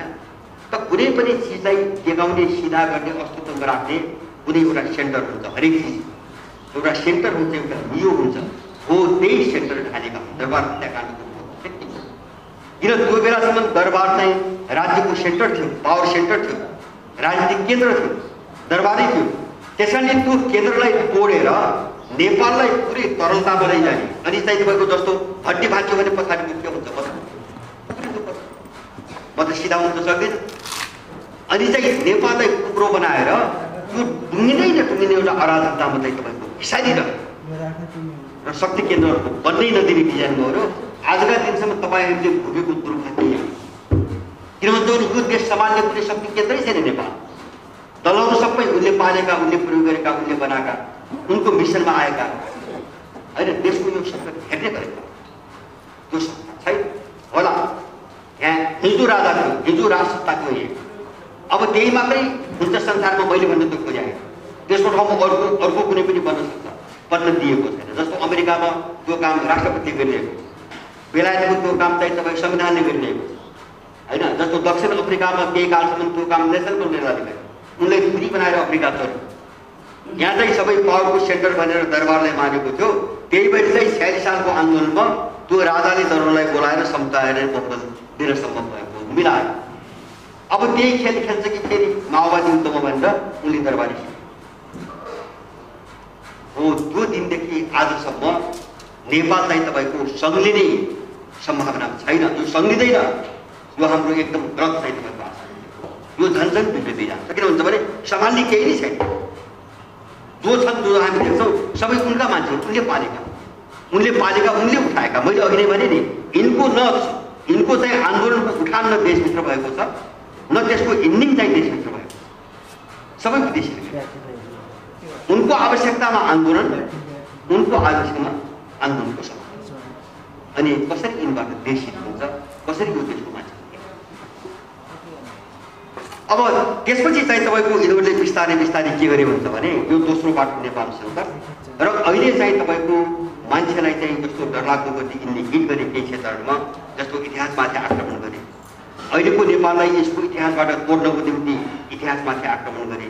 यिनले समुदायमाथि आक्रमण गरे, सामाजिक सम्बन्ध फैलाउन खोजे होइन। यिनले धर्म संस्कृतिमाथि आक्रमण गरे, यिनले चाहिँ भौगोलिक संरचनामाथि आक्रमण गरे, यिनले सिस्टममाथि आक्रमण गरे होइन। सिस्टम भङ्ग गर्नको निम्ति दरबारलाई प्रयोग गरे। त्यसैको नतिजा आज हामी के देख्दै हुन्छ भने राज्यमा नेपाली सेना बाहेक कुनै पनि यत्रो क्षेत्र पाउनुहुन्न जहाँ चाहिँ विदेशीहरूका ग्याङ होइन। अदालतमा विदेशीका ग्याङ अब यहाँ देख्दाखेरि दलहरूका ग्याङ, खोलेहरूका ग्याङ, खोलेका पछाडि चाहिँ विदेशी, अदालतभित्र विदेशीका ग्याङ, ब्युरोक्रेसीभित्र विदेशीका ग्याङ, पुलिसभित्र विदेशीका ग्याङ, दलभित्र विदेशीका ग्याङ, अनि एउटा ग्याङलाई एउटा विदेशी जस्तो छ, अर्को ग्याङलाई अर्को।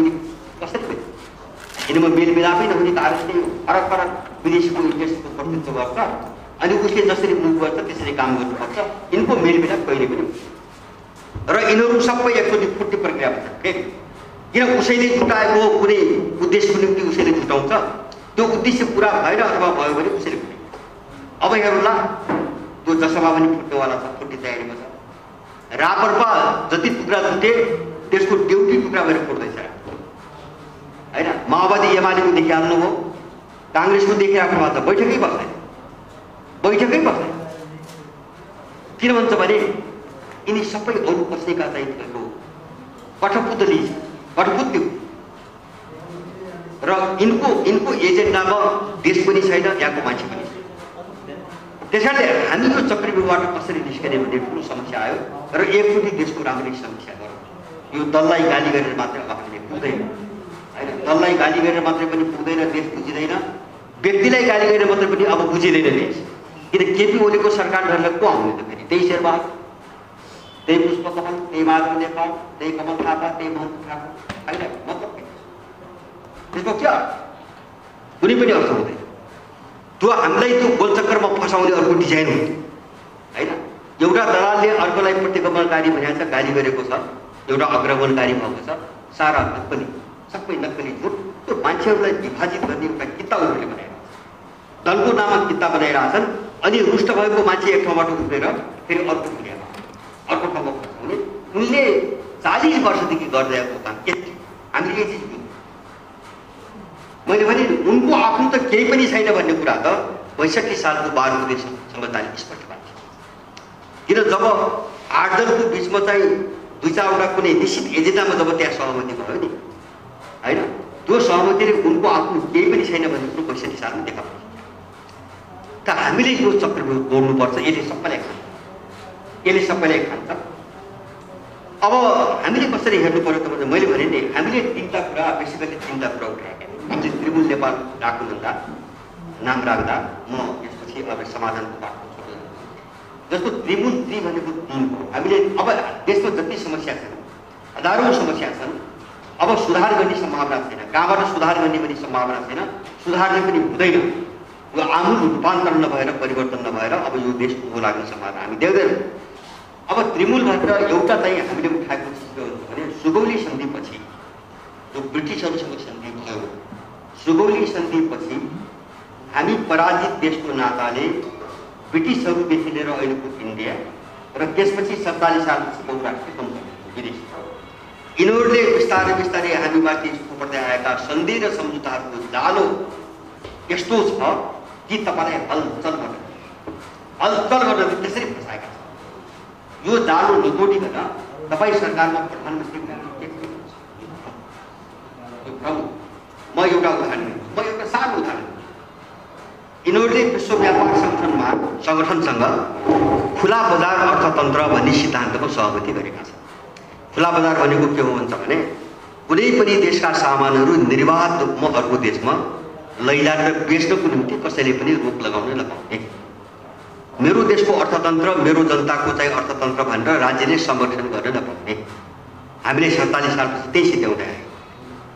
त्यो सम्झौता चाहिँ यिनीहरूको विश्व व्यापार सङ्गठनसँग छ। अनि यो चाहिँ 4-5 महिना अगाडि मातृका प्रसाद चाहिँ मन्त्री भएको बेला एउटा घटना घट्यो। इन्डियाबाट एकदमै विषाक्त तरकारी चाहिँ नेपाल भित्रिन थाल्दाखेरि नाकामा रोक्यो, क्वारेन्टाइन गर्ने भने नाकामा रोक्यो। अनि इन्डियाको एउटा कर्मचारीले त्यही सम्झौता पत्र देखायो कागज, यसो टेलिभिजन, नेपालले यस्तो सम्झौता गरेछ, हाम्रो सामान रोक्न सक्दैन।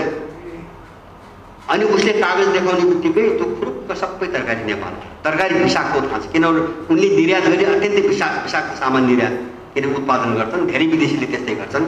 हामीले त्यो विषाक्त एउटा त हाम्रो देशमा उत्पादन भइरहेछ, यसको संरक्षण कसरी गर्ने होइन, हामीसँग भएको चिज चाहिँ विदेशबाट ल्याउनु हुँदैन, हाम्रै उत्पादनलाई बजार दिनुपर्छ भन्ने सोच हुनुपर्छ। त्यो त भएन। अब विषाक्त सामान आउँदैछ भने थाहा छ, अनि सम्झौताको कागज देखाउने बित्तिकै चाहिँ नाका सबै तरकारी आयो, सबैतिर यही भइरहेछ, सबैतिर।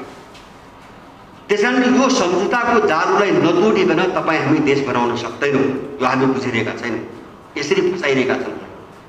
जस्तो गोर्खा भर्ती अहिले पनि हाम्रो यहाँको मान्छे विदेशीहरूको निम्ति लड्ने मान्छेको रूपमा जन्मिरहेछ, बाँचिरहेछ। भाडामा चाहिँ बेचिनको निम्ति जन्मिरहेछ अहिले पनि नेपालको मान्छे। त्यो सम्झौता छ गोर्खा भर्ती छ। हामी अहिले पनि अर्काको निम्ति चाहिँ तपाईँको भाडामा प्रयोग हुने नीतिबाट अहिले पनि हामी उम्किन सकिरहेका छैनौँ। मैले अहिले इन्डियाको कुरो भने हामीसँग पनि त्यस्तै समस्या छ। त्यसैले हाम्रो एउटा लडाइँ सुगौली सन्धि पछि सुरु भएको यो युगको अन्त्य, यसलाई हामीले युगान्तकारी परिवर्तन गरेका छौँ। यो युगको अन्त्य नगरिकन हामी राज्य प्रणालीलाई स्वाधीन बनाउन सक्दैनौँ। देश स्वतन्त्र छ, देश सार्वभौम छ, स्वतन्त्र छ, तर राज्य स्वाधीन छैन। एमाले, काङ्ग्रेस, माओवादीभित्र थुप्रै आदर्शवादी देशको निम्ति चिन्तावादी मान्छेहरू थिए, तर त्यहाँ पुग्यो भने हुनुपर्छ अपराधी। किन हुन्छ भने त्यो मेकानिजमले अर्को चिज बन्न दिँदैन, र त्यो मेकानिजमले ओके नगरेको मान्छे सत्तामा जान पनि सक्दैन। यो कसैले कल्पना नगर्ने कुरा हो, हास्यास्पद कुरा हो। अनि के र कुनै मान्छे गयो भने हालत कस्तो हुन्छ भन्छ भने शेरबहादुर तामाङ सोझो मान्छे रोक्न नसकेर चाहिँ कानुन नीति बनायो। अब त्यो माफिया विदेशी लागिरहेको कसरी फाल्ने लागिरहेको। अनि चाहिँ यसरी बङ्गलादेशको पढाइ नेपाली केटीहरूले चाहिँ पैसाको निम्ति चाहिँ शरीर बेचिरहेको भनेर बोलेको हो। दुर्गा प्रसाई थापाको एकजना चाहिँ तपाईँको खुसीपति दुर्गा प्रसाई बोल्यो। अनि त्यही दुर्गा प्रसाईको कुरो सुनेर शेरबहादुर तामाङ मैले यस्तो कुरो सुने मलाई दुःख लाग्यो मात्रै भने शेरबहादुर। अनि शेरबहादुरले नेपाली चिनेको बेइज्जती गरे, पैसाको निम्ति शरीर बेचिरहेको थियो भन्ने चाहिँ उहाँ चाहिँ बङ्गलादेशमा त्यही युगमा दबाब दिएर कानुन मन्त्रीबाट राज्यमा गराए। कारण के थियो भन्छ भने उनले चाहिँ न्यायालयमा साह्रै ठुलो भ्रष्टाचार बढ्यो, म यसलाई कठोरतापूर्वक नियन्त्रण गर्छु र एउटा नैतिक धरातलको न्यायालय ल्याउँछु भने उसले घोषणा के गर्छ हो। हालत त्यस्तो, राम्रा मान्छेहरूको हालत त्यस्तो। त्यसैले पहिलो कुरो छ सत्तामा जाने मान्छे त्यो विदेशीले र माफियाले अनुमोदन नगरेको मान्छे जानै सक्दैन। जुन मान्छेहरू जान्छन् ती सबै अपराधीकरण जाने बेला सबै अपराधी हुँदैन, अपराधीकरण गरिन्छन् र त्यहाँ टिप्नु पनि त्यो बन्नुपर्छ। किन मेकानिजम त्यही हो, मेसिनरी त्यही हो, उनको हातमा छ।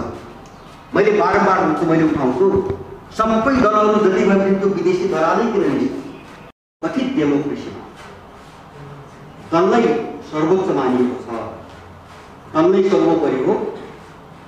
दल बिना प्रजातन्त्र पनि हुँदैन र प्रजातन्त्रमा दल नै सबभन्दा श्रेष्ठ हुन्छ भन्ने एउटा सिद्धान्तको आधारमा यो सिस्टम चलेको छ।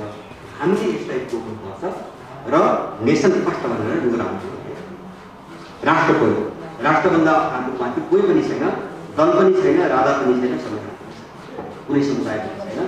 किन हामी सबै एउटै राष्ट्र छौँ। त्यसैले राष्ट्रभन्दा माथि कुनै पनि चिजको स्वीकार यो राजनीति गर्ने अगाडि बढ्नुपर्छ। यो तिनका हाम्रो जो आधार हो, यो आधारलाई अगाडि टेकेर जाने हुन्छ हामीले त्रिभुज नेपाल। एउटाले हाम्रो स्वाधीनताको चाहिँ बाटो समेत हामी कसरी स्वाधीन शासन प्रणाली कायम गर्छौँ। दोस्रो हाम्रो आफ्नो मौलिकता के हो होइन, त्यो बाटो समेतको छ। तेस्रो चाहिँ तपाईँको एउटा पराधीन राजनीतिको बाटो। तर त्यो सबै तिनवटा चिजलाई हामी कहाँबाट सोध्नुहुन्छ भने हामी को हौँ, हाम्रो आवश्यकता के हो र हाम्रो आफ्नो पहिचान के हो, हाम्रो सभ्यता हाम्रो इतिहासबाट हामीले प्राप्त गरेको पहिचान के हो। त्यो आधारमा हामीले हाम्रो राज्य प्रणालीको कुरा गरौँ। हामीलाई कस्तो शासन प्रणाली चाहिएको हो, हामीलाई कस्तो विकासको मोडेल चाहिएको हो, हामीलाई कस्तो सामाजिक सम्बन्ध चाहिएको हो, हाम्रो शिक्षा स्वास्थ्य सुरक्षा नीति कस्तो चाहिएको हो, हामीले आफ्नै खालका धारणा बनाउँछौँ। सबै क्षेत्रमा मध्यता अहिले जान्छ। हाम्रो शिक्षा नीति, स्वास्थ्य नीति, सुरक्षा नीति सबै चिजहरू हाम्रो आफ्नै धारणाहरू छन्। म त्यो विस्तृतमा आज जान चाहन्छु र अब अन्त्यमा चाहिँ म अलिकति चाहिँ कुरा के गर्न चाहन्छु। जस्तो मैले सुरुमा पुनर्जागरण हामीले गुमाएका चिजको त चर्चा गऱ्यौँ। म त्यसलाई अलिकति राजनीतिसँग जोडेर थोरै कुराहरू मैले अर्थतन्त्रको केही कुरा गरेँ। हामीले चाहिँ आफूसँग भएको स्रोत साधनको कुरा नगरेर हामी किन रेल र जहाजका कुरा गरिरहेका छौँ। हाम्रो अहिलेको आवश्यकता रेल र जहाज हो कि हाम्रो अहिलेको आवश्यकता चाहिँ खेतमा फलाइने धान हो। होइन। जो मान्छेले खानको निम्ति विदेशबाट चाहिँ चामल किन्छ त्यो मान्छे कहिले विकास हुन्छ? त्यो मान्छे खानको निम्ति पनि पराधीन मान्छेको कहिले विकास हुन्छ? हाम्रो पहिले आधारभूत समस्यामा हामी जाउँ, हाम्रो विकास गर्नु पर्छ हामीले चाहिँ होइन। जस्तो हामीसँग के छ, मैले भने तपाईँ मेचीदेखि महाकालीसम्मको यो पुरै रेन्जलाई बाँस उद्योग घोषणा गरिदिनु भयो भने 50 लाख मान्छेको रोजगारी छ। हामीले छलफल गरेका छौँ 50 लाख मान्छेको मेचीदेखि महाकालीसम्म बाँस हुन्छ यो पुरै रेन्जको तराईमा। यो रेन्जलाई बाँस उद्योग घोषणा गरिदिनु भयो र अब त्यससँग सम्बन्धित प्राविधिक शिक्षा र तालिम दिनुभयो 50 लाख मान्छेको रोजगारी पाउँछ। धेरै चिजमा जानै पर्छ। हामीसँग मेचीदेखि महाकालीसम्म बन्धन छ, यत्रो पहाडी इलाका छ। यो सिङ्गो पहाडी इलाकालाई जङ्गल उद्योग घोषणा गरिदिनुहोस् र त्यो जङ्गलमा पाइने काठपातदेखि जडीबुटीसम्मसँग सम्बन्धित शिक्षा र तालिम दिनुहोस्, मान्छेको रोजगारी दिन्छ होइन। अब हामीसँग चाहिँ तपाईँको जस्तो मैले अघि नै मल कारखाना भने के कारण यहाँ चाहिँ तपाईँको हामीसँग चाहिँ तपाईँको यहाँदेखि लिएर बागपतिमा देखेर हाम्रो घर आँगन चारैतिर जति पनि फोहोर फ्याँक्छौँ नि सबै चिजबाट प्राङ्गारिक मल बन्छ होइन। प्राङ्गारिक मलको निम्ति स्रोत साधन कहीँबाट ल्याउनु पर्दैन, तर यहाँको दलाल राज्यले प्राङ्गारिक मलको काट्ने पैसा लगानी गर्छ काट्ने। अस्ति ओलीको निर्णय के गर्छ, 11 खर्च आएर रासायनिक मल उद्योगपति भन्ने निर्णयको रासायनिक खोलेपछि रासायनिक त्यहाँबाट हानिरहेछ विकास हुन होइन। अर्ग्यानिक चाहिँ तपाईँको मलको कारखाना खोल्दाखेरि धेरै विदेश उनलाई यस्तो चाहिँ हामीले मार्नु छ के अरे आश्रित बनाउनुको निम्ति। दोस्रो कुरो हामीले उनको सामान किन आयो। अब रासायनिक मलको कारखाना खोलेपछि त सबै र मटेरियल उनीसँग किन्नु पर्यो, हामी कच्चा पदार्थहरू उसैसँग किन्नु पर्यो, कारखाना बनाउनु मेसिन त सबै उसैसँग किन्नु पर्यो, हाम्रो आफ्नो केही पनि हुँदैन। माने अब हामीले के हुन्छ भने हाम्रो स्रोत साधन विशेष गरी 4-5 क्षेत्र पशुपक्षी, फलफुल, काठपात, त्यसपछि तपाईँको पानी, पर्यटन र कृषि यतिसँग सम्बन्धित विकासको जुन नमुना हो त्यो नमुनालाई हामीसँग स्रोत साधन पनि भएको र त्यो गर्न सक्ने हामीसँग पुँजी पनि छ र त्यसमा अभ्यस्त हामीसँग चाहिँ तपाईँको जनशक्ति पनि छ। त्यसलाई परिष्कार गर्न मात्रै भएको छ। हामी हेर्नुहोस् देशको विकास गर्नुको निम्ति हामीले आफ्नै प्रविधि बनाउने हो। अमेरिकामा बनेको प्रविधि हामीलाई काम लाग्छ, हामीले कामै लाग्यो। जस्तो तपाईँको ट्र्याक्टरका कुरा गर्छन्, यहाँ अस्ति मलाई एकजना साथीले अनुदान भनेर हाँसो गर्दाखेरि यहाँको मान्छेहरू कस्तो अनुदान भनेर तपाईँको तराईमा जो सानसानो ट्र्याक्टर बाँड्छ नि पहाडमा पनि त्यही अनुदानमा ट्र्याक्टर दिइरहेको छ। पहाडमा सानसाना हाते ट्र्याक्टर कसरी जोत्छ मान्छेले पहाडको ट्र्याक्टर पहाडमा? मैले त्यस्तो प्रविधिले के काम गर्छ हामीलाई? जस्तो चाहिँ यहाँ चाहिँ हिजो जस्तो हँसिया बनाउँथे, कटुवा बनाउँथे, तपाईँको हलुहरू बनाउँथे अथवा चाहिँ आफ्नै ट्र्याक्टर विकास हामीले कस्तो प्रविधि प्राचीन कालदेखि पढ्दै आएको त्यसलाई विकसित गर्ने, त्यसलाई आधुनिकीकरण गर्ने, त्यसलाई स्तरीय उठाउने त्यो सबै शिक्षाको दिनु। हामीका शिक्षा कस्तो छ भने जहाजको पाठ्यक्रम हाम्रो देशमा रेलको चाहिँ रेल कसरी बनाउने, मोबाइल कसरी बनाउने भन्ने पढाउँछ होइन।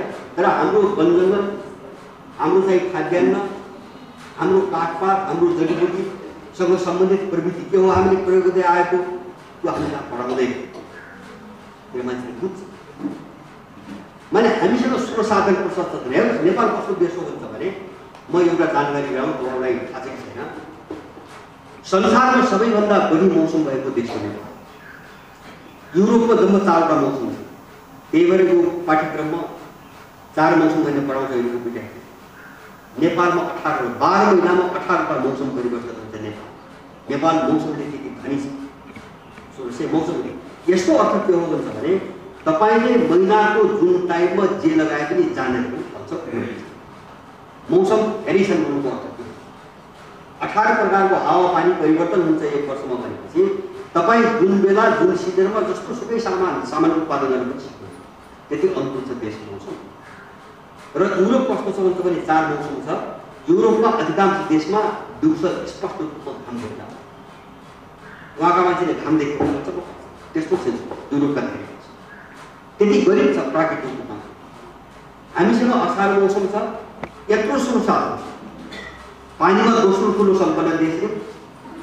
होइन यत्रो पर्यटनको संसारका सबभन्दा ठुल्ठुला 10 हिमालयमध्ये हात उठाउने नेपालमा होइन बुद्ध जन्मिएको देश पशुपतिको सभ्यता पूर्वतिर तपाईँको के अरे चाहिँ पाठीघाटको सभ्यता किराँत सभ्यता होइन बौद्ध सभ्यता जनकपुर सभ्यता यत्र सभ्यताका संस्कृतिहरू छन् यत्र पर्यटक छन् यत्रो पानी छ यत्रो वनजङ्गल छ नेपालमा संसारको सबभन्दा बढी जडीबुटी भएको देश हो जहाँ 6000 जातिका जडीबुटी पाइन्छन् यो जडीबुटी संसारमा कुनै पनि देश छैन यत्रो हामीसँग जडीबुटी छ यत्रो तपाईँको के अरे एउटा भन्छ नि मुनाल्की दामले के छ नेपालमा मात्रै पाइन्छ संसारमै पाइन्छ नेपालमा मात्रै हो पाइन्छ कतै नपाइने पंक्षीहरू छन् हामीसँग तर कुनै पनि चिजको विकास गर्दैन सारा पत्र पारेको छ विकासको मोडालिटी कस्तो बनाइरहेको छन् उनीहरूले विदेशी नेपालको जे छ त्यो सबैको मोडालिटीबाट हटाइदिने जे चिज हामीसँग छैन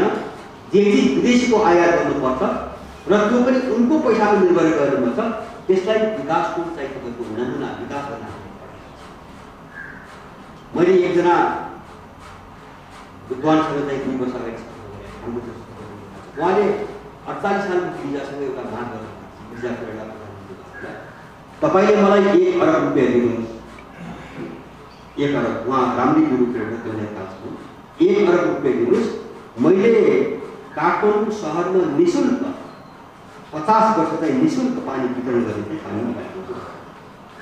गिरिजाले 1 अरब रुपियाँ 1 अरबमा काठमाडौँमा 50 वर्षको निम्ति निःशुल्क पानी वितरण गर्छु घरमा धारामा भनेर अब त्यो भन्ने मान्छे डाक्टर शास्त्र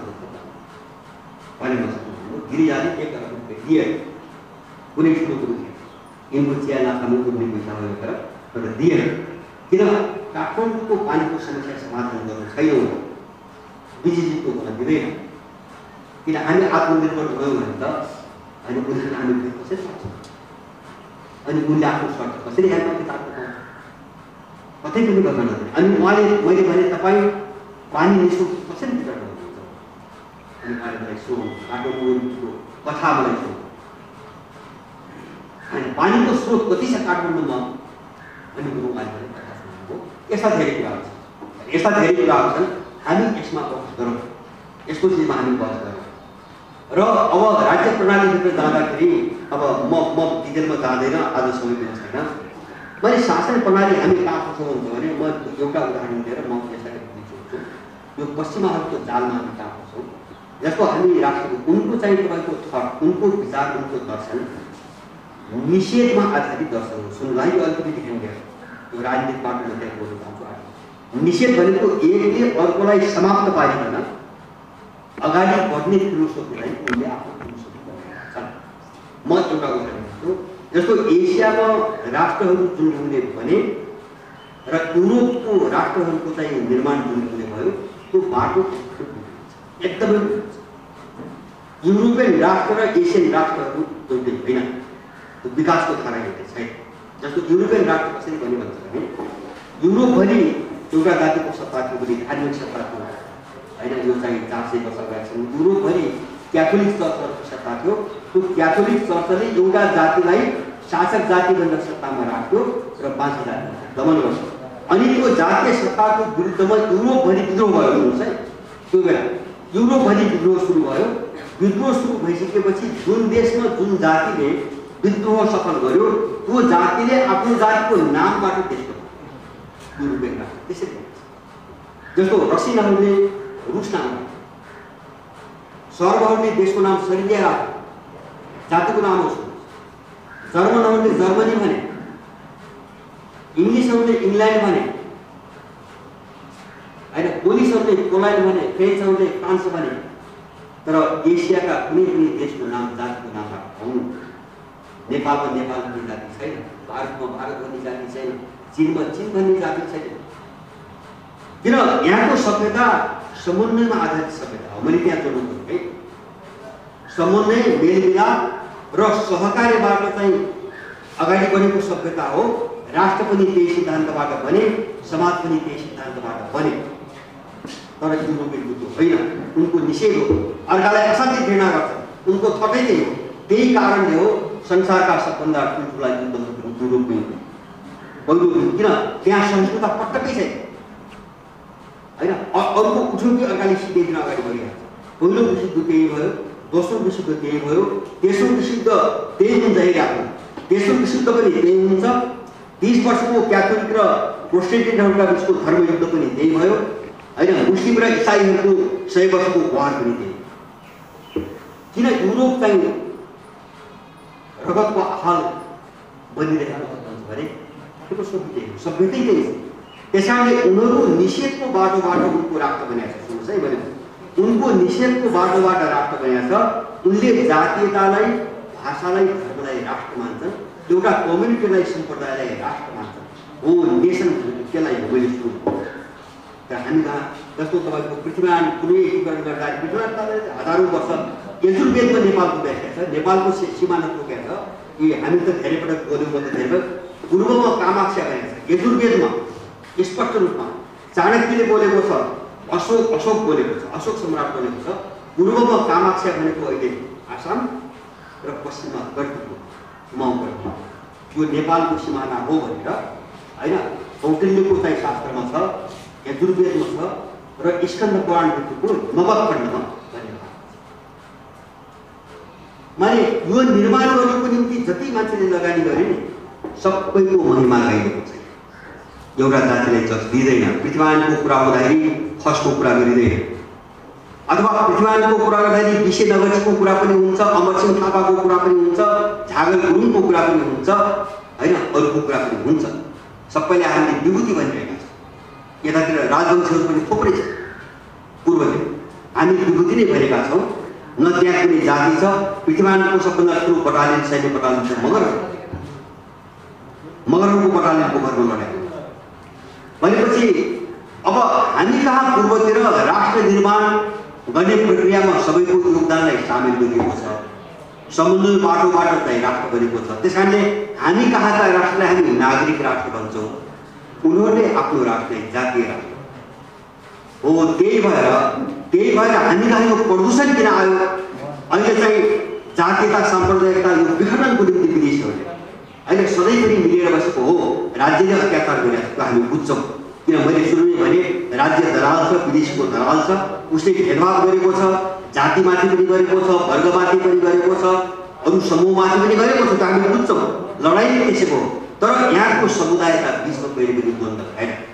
समुदायका बिचमा तर गाउँमा बस्ने मान्छेको बिचमा नेपालको त तपाईँको यस्तो जनसङ्ख्या वितरण यस्तो गजबको छ देशभरि।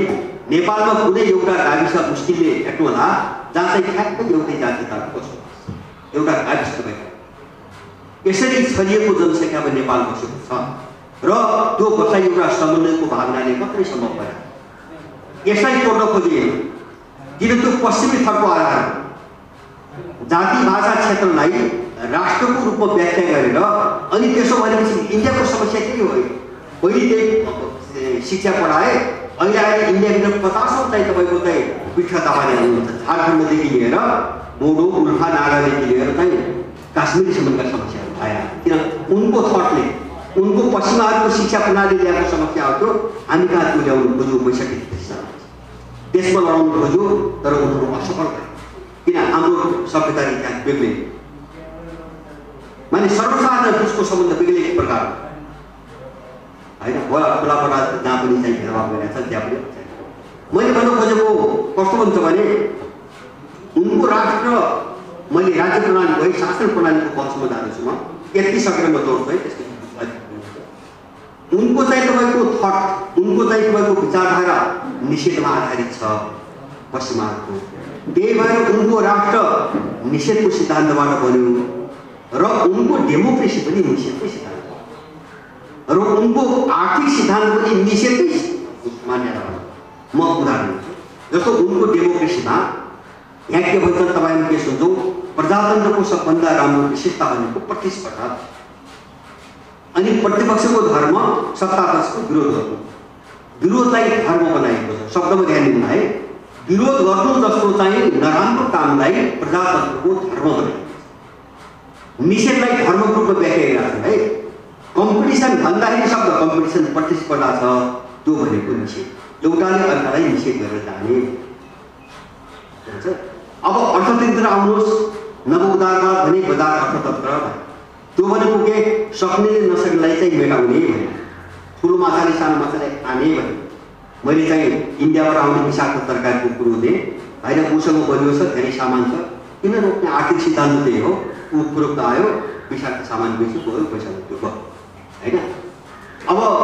अब आर्थिक सिद्धान्त त्यही छ, उनको निषेध। एउटाले अर्काले सक्नेले नसक्नेलाई निषेध गर्ने, राजनीतिमा सक्नेले नसक्नेलाई निषेध गर्ने, र सामाजिक सांस्कृतिक क्षेत्रमा पनि निषेधकै सिद्धान्त छ। मैले भने नि जस्तो पहिचानको नाममा लडाउनु खोजेँ नि, पहिचान त सबैको हुन्छ, पहिचान नभएको चिजै हुँदैन होइन। तर त्यो पहिचानलाई राष्ट्र हो भन्ने अपव्याख्या गरेर पहिचानलाई राष्ट्रको समानान्तर राखेर यिनले सांस्कृतिक क्षेत्रलाई पनि निषेध गर्नु, एउटा क्षेत्र र अर्को क्षेत्रलाई निषेध गर्नु। निषेधबाट बनेको मैले प्रजातन्त्रको कुरा गरेँ। प्रतिस्पर्धा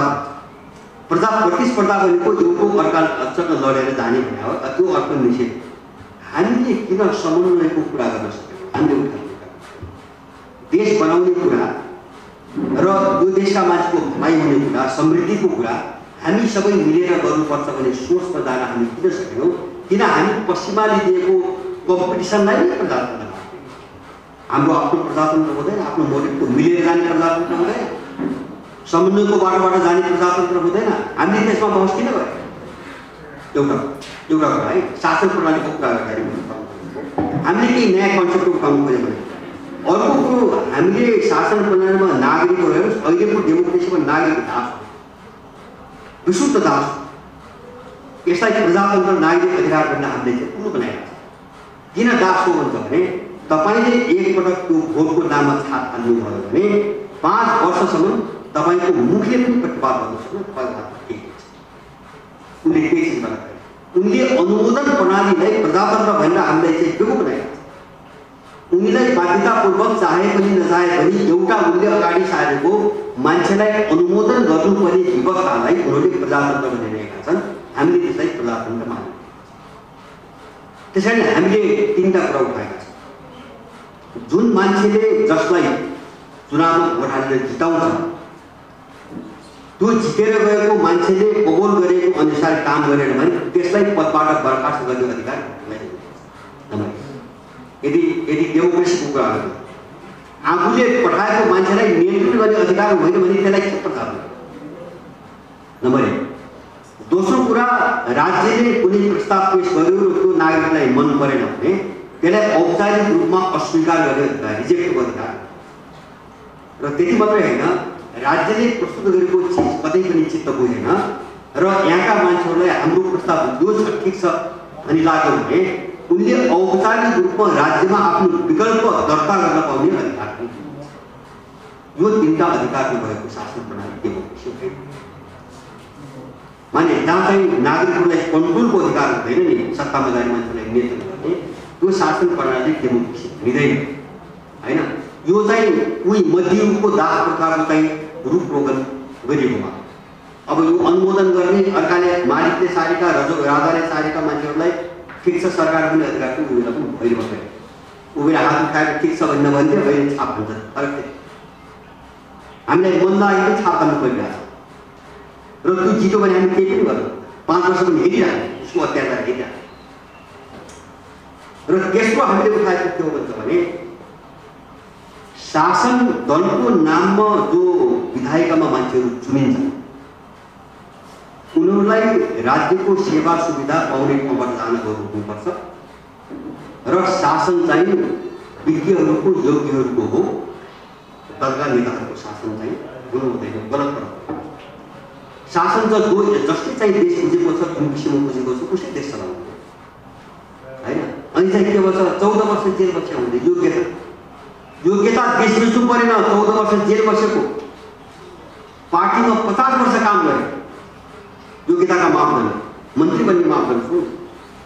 पार्टीमा 50 वर्ष काम गरेको, 14 वर्ष जेल बसेको होइन, पुलिससँग यति पटक लाठी खाएको, योग्यताको प्रमाणपत्र यसरी व्याख्या एक्सपर्टिज चाहिन्छ। केही बुझ्नु पर्छ, यहाँ केही पनि बुझ्नु पर्छ। प्रदीप देवालीले 8 क्लास पास नगरे पनि केपी ओलीको नजिकको मान्छे पराराष्ट्र नीति किन बुझ्नु होइन, राजनीतिशास्त्र किन पढ्नु? उनको योग्यता भनेको केपीको हनुमान एउटा उदाहरण काङ्ग्रेसभित्र त्यही हो, माओवादीभित्र त्यही हो, अर्कोतिर त्यही हो। माने कसरी योग्यहरूको शासन स्थापना गर्ने भन्ने एउटा चुनौती छ हाम्रो अगाडि। यहाँ सबै सडक साफ मान्छेहरू गए, केही पनि नबुझ्ने मान्छे। एउटा त दलाल, त्यसमा पनि चाहिँ योग्यता चरित्र केही पनि नभएर। त्यस कारणले दलहरूको काम नीति बनाउनुको, शासन गर्ने हाम्रो त्यसको शासन गर्ने काम दलको होइन, नीति बनाउनु। शासन चाहिँ विज्ञले गर्छ जो दलको मान्छे हुँदैन। अब हामी यो चिजमा बहस गर्नु पनि छ, यो चिजमा हामी किन जान्छौँ? अहिले तपाईँको चुनाव प्रणाली हेर्नुहोस्। अब तपाईँ हामी यो स्तरका मान्छेले चुनाव लड्ने अब सपनै नदेख्ने, हामी चुनाव लड्ने सपनै नदेख्ने हुन्छ। एउटा गाविस अध्यक्ष चुनाव लड्नु कि अब 1 करोड रुपियाँ नभइकन हुँदैन, उसँग पैसा हुँदैन, पैसा दिने माफिया हो। अनि माफियाको पैसामा चुनाव जितेको मान्छेले माफियाको निम्ति काम गर्छ कि तपाईँ हाम्रो? त्यस कारणले जितेर गएका कुनै पनि मान्छेले अब तपाईँहरूको निम्ति काम गर्दैन, किन चुनाव प्रणाली त्यहाँ गइसक्यो, त्यो दिशामा गइसक्यो। त्यस कारणले यसलाई खारिज गरिकन अब सरकारी निर्वाचनको चाहिँ एउटा अवस्थामा जानुपर्छ र जति चुनाव हुन्छन् सरकारले आफ्नो खर्चमा म्यानेज गर्छ। निजी सम्पत्ति चुनावमा खर्च गर्न नपाइने एउटा प्रावधान नजानियो भने सर्वसाधारण मान्छे चुनाव हुन्छ। त यस्ता धेरै चिजमा अब बहस गर्न आवश्यक छ, जहाँ हामीले समस्या देख्यौँ, जहाँ दोष देख्यौँ र अर्थशास्त्रको क्षेत्रमा, समाज संस्कृतिको क्षेत्रमा। त हामीले यसरी चाहिँ यो इतिहासबाट अलिकति सिकेर भने के हुन्छ भने यत्रो चाहिँ दुर्दशा हामीले देख्दै आएका छौँ वर्षौँदेखि। यो के हो त, कमसेकम यसको कारण मात्रै खोज्ने कोसिस गर्छौँ। ठिक छ, जवाब बिस्तारै पाइएको छ, तर यसको कारण खोज्ने प्रयास गऱ्यौँ, गयो भने एक दिन जवाब आउँछ, यसको उत्तर आउँछ। हामी त्यो बात किन यसको ट्रेनिङ हेऱ्यौँ मैले भने यो हामीले चाहिँ कुनै भावनामा आएर इमोसनमा आएर भनेको हो। किन मैले विश्वको ट्रेन किन भनेको हुन्छ भने यो डेमोक्रेसी र डेभलपमेन्ट यो दुईवटा यस्तो खतरनाक थियो, विश्वले यसरी ध्वंस गरिदियो। डेमोक्रेसी र डेभलपमेन्ट भन्ने यो दुईवटा पश्चिमा कन्सेप्टले कि अहिले त्योबाट त्यो देशै चाहिँ तपाईँको बर्बाद भएर गयो, जुन ठाउँमा यो सिद्धान्त विकास थियो। जस्तो म यो दुईवटा उदाहरण अघि सुरु उठाएँ। अमेरिकामा लडाइँ थियो, ट्रम्प र डेमोक्रेटको लडाइँ थियो। त्यो पार्टीको लडाइँ होइन, त्यो व्यक्तिको लडाइँ होइन। ट्रम्पको एउटा नारा तपाईँले ख्याल गर्नु होला, मेक अमेरिका ग्रेट अगेन भन्ने छ उसको नारा। मेक अमेरिका ग्रेट अगेन, अमेरिकालाई फेरि महान बनाउनु। त्यहाँ फेरि भन्ने शब्द छ, ध्यान दिनुहोस्, फेरि भन्ने शब्द छ। उसले के भनिरहेको छ भने अमेरिका कुनै बेलामा एउटा महान देश थियो, त्यो चाहिँ गुमायो, अमेरिकाले गुमायो। अब त्यो महान रहेको बेलाका मूल्यहरूमा हामी फर्क गर्न सक्यौँ भने अमेरिका सिद्धियो। उसले दुःख उठाएको छ, लडाइँ त्यहाँ छ। त्यसै कारणले अमेरिकन समाज जरैदेखि चाहिँ तपाईँको विभाजित भएको छ। मूल्यमा काला र गोरा, एसियन र गोरा, अनि चाहिँ तपाईँको आधुनिक मूल्यहरू चाहिँ तपाईँको अमेरिकनले आफ्नो मूल्य तलैबाट विभाजित भइरहेको छ, लडाइँ त्यहाँ छ। त्यो एक दिन गएर युद्धमा परिणत हुन्छ, त्यो शान्त हुँदैन। त्यो शान्त हुने मुद्दा होइन होइन। टर्कीमा त्यही हो, एर्डोगान नेटोको सदस्य छ, अमेरिकन युरोपियनसँग, युरोपियन युनियनको सदस्य छ। तर उसको अहिलेको लडाइँमा उसका मित्रहरू उसको क्याम्प भनेको रुस र चीन। टर्कीको अवस्था एर्डोगानले के भनिरहेको छ, हामी ओटोमन साम्राज्यको चाहिँ एउटा विरासततिर फर्किनु। ओटोमन साम्राज्य एउटा मुस्लिम साम्राज्य थियो जो पहिलो विश्वयुद्धपछि 1958 मा चाहिँ विघटन भयो। त्यसले चाहिँ 500 वर्ष शासन गर्यो मध्य एसिया र पश्चिम एसियामा 500 वर्ष शासन गर्यो ओटोमन साम्राज्यले। त्यसको चाहिँ सेन्टर थियो टर्की। अहिले एर्डोगानको लडाइँ त्यही छ, मुस्लिमहरूको नारा दिएर संसारभरका मुस्लिमहरूलाई त्यो गोलबन्द गर्न खोजिरहेको छ नि। अब मुस्लिम जगत चाहिँ आफ्नो पहिचानको खोजीमा लागिरहेको छ विश्वभरि। हाम्रो आफ्नो किन यो आधुनिक मूल्यको नाममा जे शब्दमा त्यो चाहिँ हामीले बर्बाद गर्न गइसक्यो। म तपाईँलाई चीनको उदाहरण दिन्छु। चीन कम्युनिस्ट पार्टी क्रान्तिकारी विचारको नाममा त्यहाँ भएका इतिहासका मूल्य मान्यता सबै सारा नष्ट गरे, ध्वंस गरे। पुराना चाहिँ इतिहास पुरुषहरूलाई चाहिँ रुढीवादी पुरातनपन्थी पनि गाली गरे। तर त्यो चीन र त्यहाँको राष्ट्रपति सी जिनपिङले अहिले चाहिँ संसारभरि कन्फ्युसियस इन्स्टिट्युटहरू संसारभरि स्थापना गरिरहेका छन्। चीनलाई चिनाउनु पनि किन भन्छ भने चीनको पहिचान भनेकै कन्फ्युसियसको विचार हो। कन्फ्युसियसको मूल्यबाट गरेको चिन हो। त्यस कारणले कन्फ्युसियसलाई अलग गरिकन अब चिन चाहिँ नचिने भयो। चिन स्थापित हुन सकेन, उनको कन्फ्युसियस विचारधारामा जानु पर्यो। इन्डियामा मोदीको हिन्दुत्वको त्यही हो, आइडेन्टिटी क्राइसिस हो। पैसा मात्र भएर हुँदैन। इन्डिया त 1000 वर्षदेखि इन्डियालाई चिन्ने कुनै आधारै छैन। त्यो त पहिले चाहिँ सुल्तानहरूको चाहिँ गुलाम भयो, दिल्ली के सुल्तानहरूको, त्यसपछि मुगलहरू आए, अनि ब्रिटिसहरू आए, र अहिले पनि पर्दा बाहिरबाट त्यही ब्रिटिसले शासन गरिरहेछ, अमेरिकाले शासन गरिरहेछ इन्डिया। त्यस कारण उनको जो छलपटाल छ नि, हामीलाई कसरी चिनाउने विश्व शक्तिका रूपमा आइडेन्टिटी छैन। त्यो आइडेन्टिटी उनीहरूले हिन्दुत्वको नाम बनाउनु खोजिरहेछ, लडाइँ त्यहाँ। अब यो समस्या हामी कहाँ गइदिए? हामीले भन्यौँ माने आधुनिकतावाद अथवा चाहिँ नवोदारवाद, डेमोक्रेसी जति पनि चिजहरू आए, यसले मान्छेलाई आज कहाँ पुर्यायो हुन्छ भने बाँच्न नसक्ने र आफ्नो पहिचान राख्न नठक्ने बिन्दुमा पुर्यायो नि। यसबाट कसरी जोगिने भनेर संसारको मानिसतर्फ आएको छ। हाम्रो सङ्कट पनि त्यही हो, हामी सकिरहेको छौँ। त्यसैले हामी समाधानलाई अब यो ढङ्गले खोजौँ। एक त अहिले बिचबिचमा यिनीसँग लड्ने सानातिना सुधारका विभिन्न चरणहरू चाहिँ आफ्नो ठाउँमा हुन्, तर यसको दिगो समाधान के भन्ने प्रश्न छ। दिगो समाधान के? मैले भन्छु नि, हामीले बस गरिरहेका छौँ सुख, तृप्ति, सन्तुष्टि र शान्ति भने होइन। सुख र सन्तुष्टि भने के हुन्छ भने तपाईँ आनन्दसँग बिना कुनै तनाव, बिना कुनै चिन्ता बाँच्ने वातावरण बनायो भने सुख र शान्ति भनेको पैसाको मुखले चाहिँ शान्ति र सुख दिँदैन। आज आफूलाई अरबपति भन्ने मान्छेहरू चाहिँ रातभरि सुत्दैन, डिप्रेसनका शिकार छ। पुँजीले शान्ति दिँदैन, सुख दिँदैन। होइन, हामी त्यो विकासको मोडेलमै गयो। जसले हामीलाई सुख र तृप्ति दिन सक्यो, त्यो विकासको मोडेलमै हामी गयौँ। हामी जान सक्यौँ, जान दिए होइन। अनि विकास जसले अधिकतर कुरोमा पुँजी कलेक्सन गर्न सक्यो, पुँजी जम्मा गर्न सक्यो, त्यसलाई विकास गर्न हामीले बढाइयो।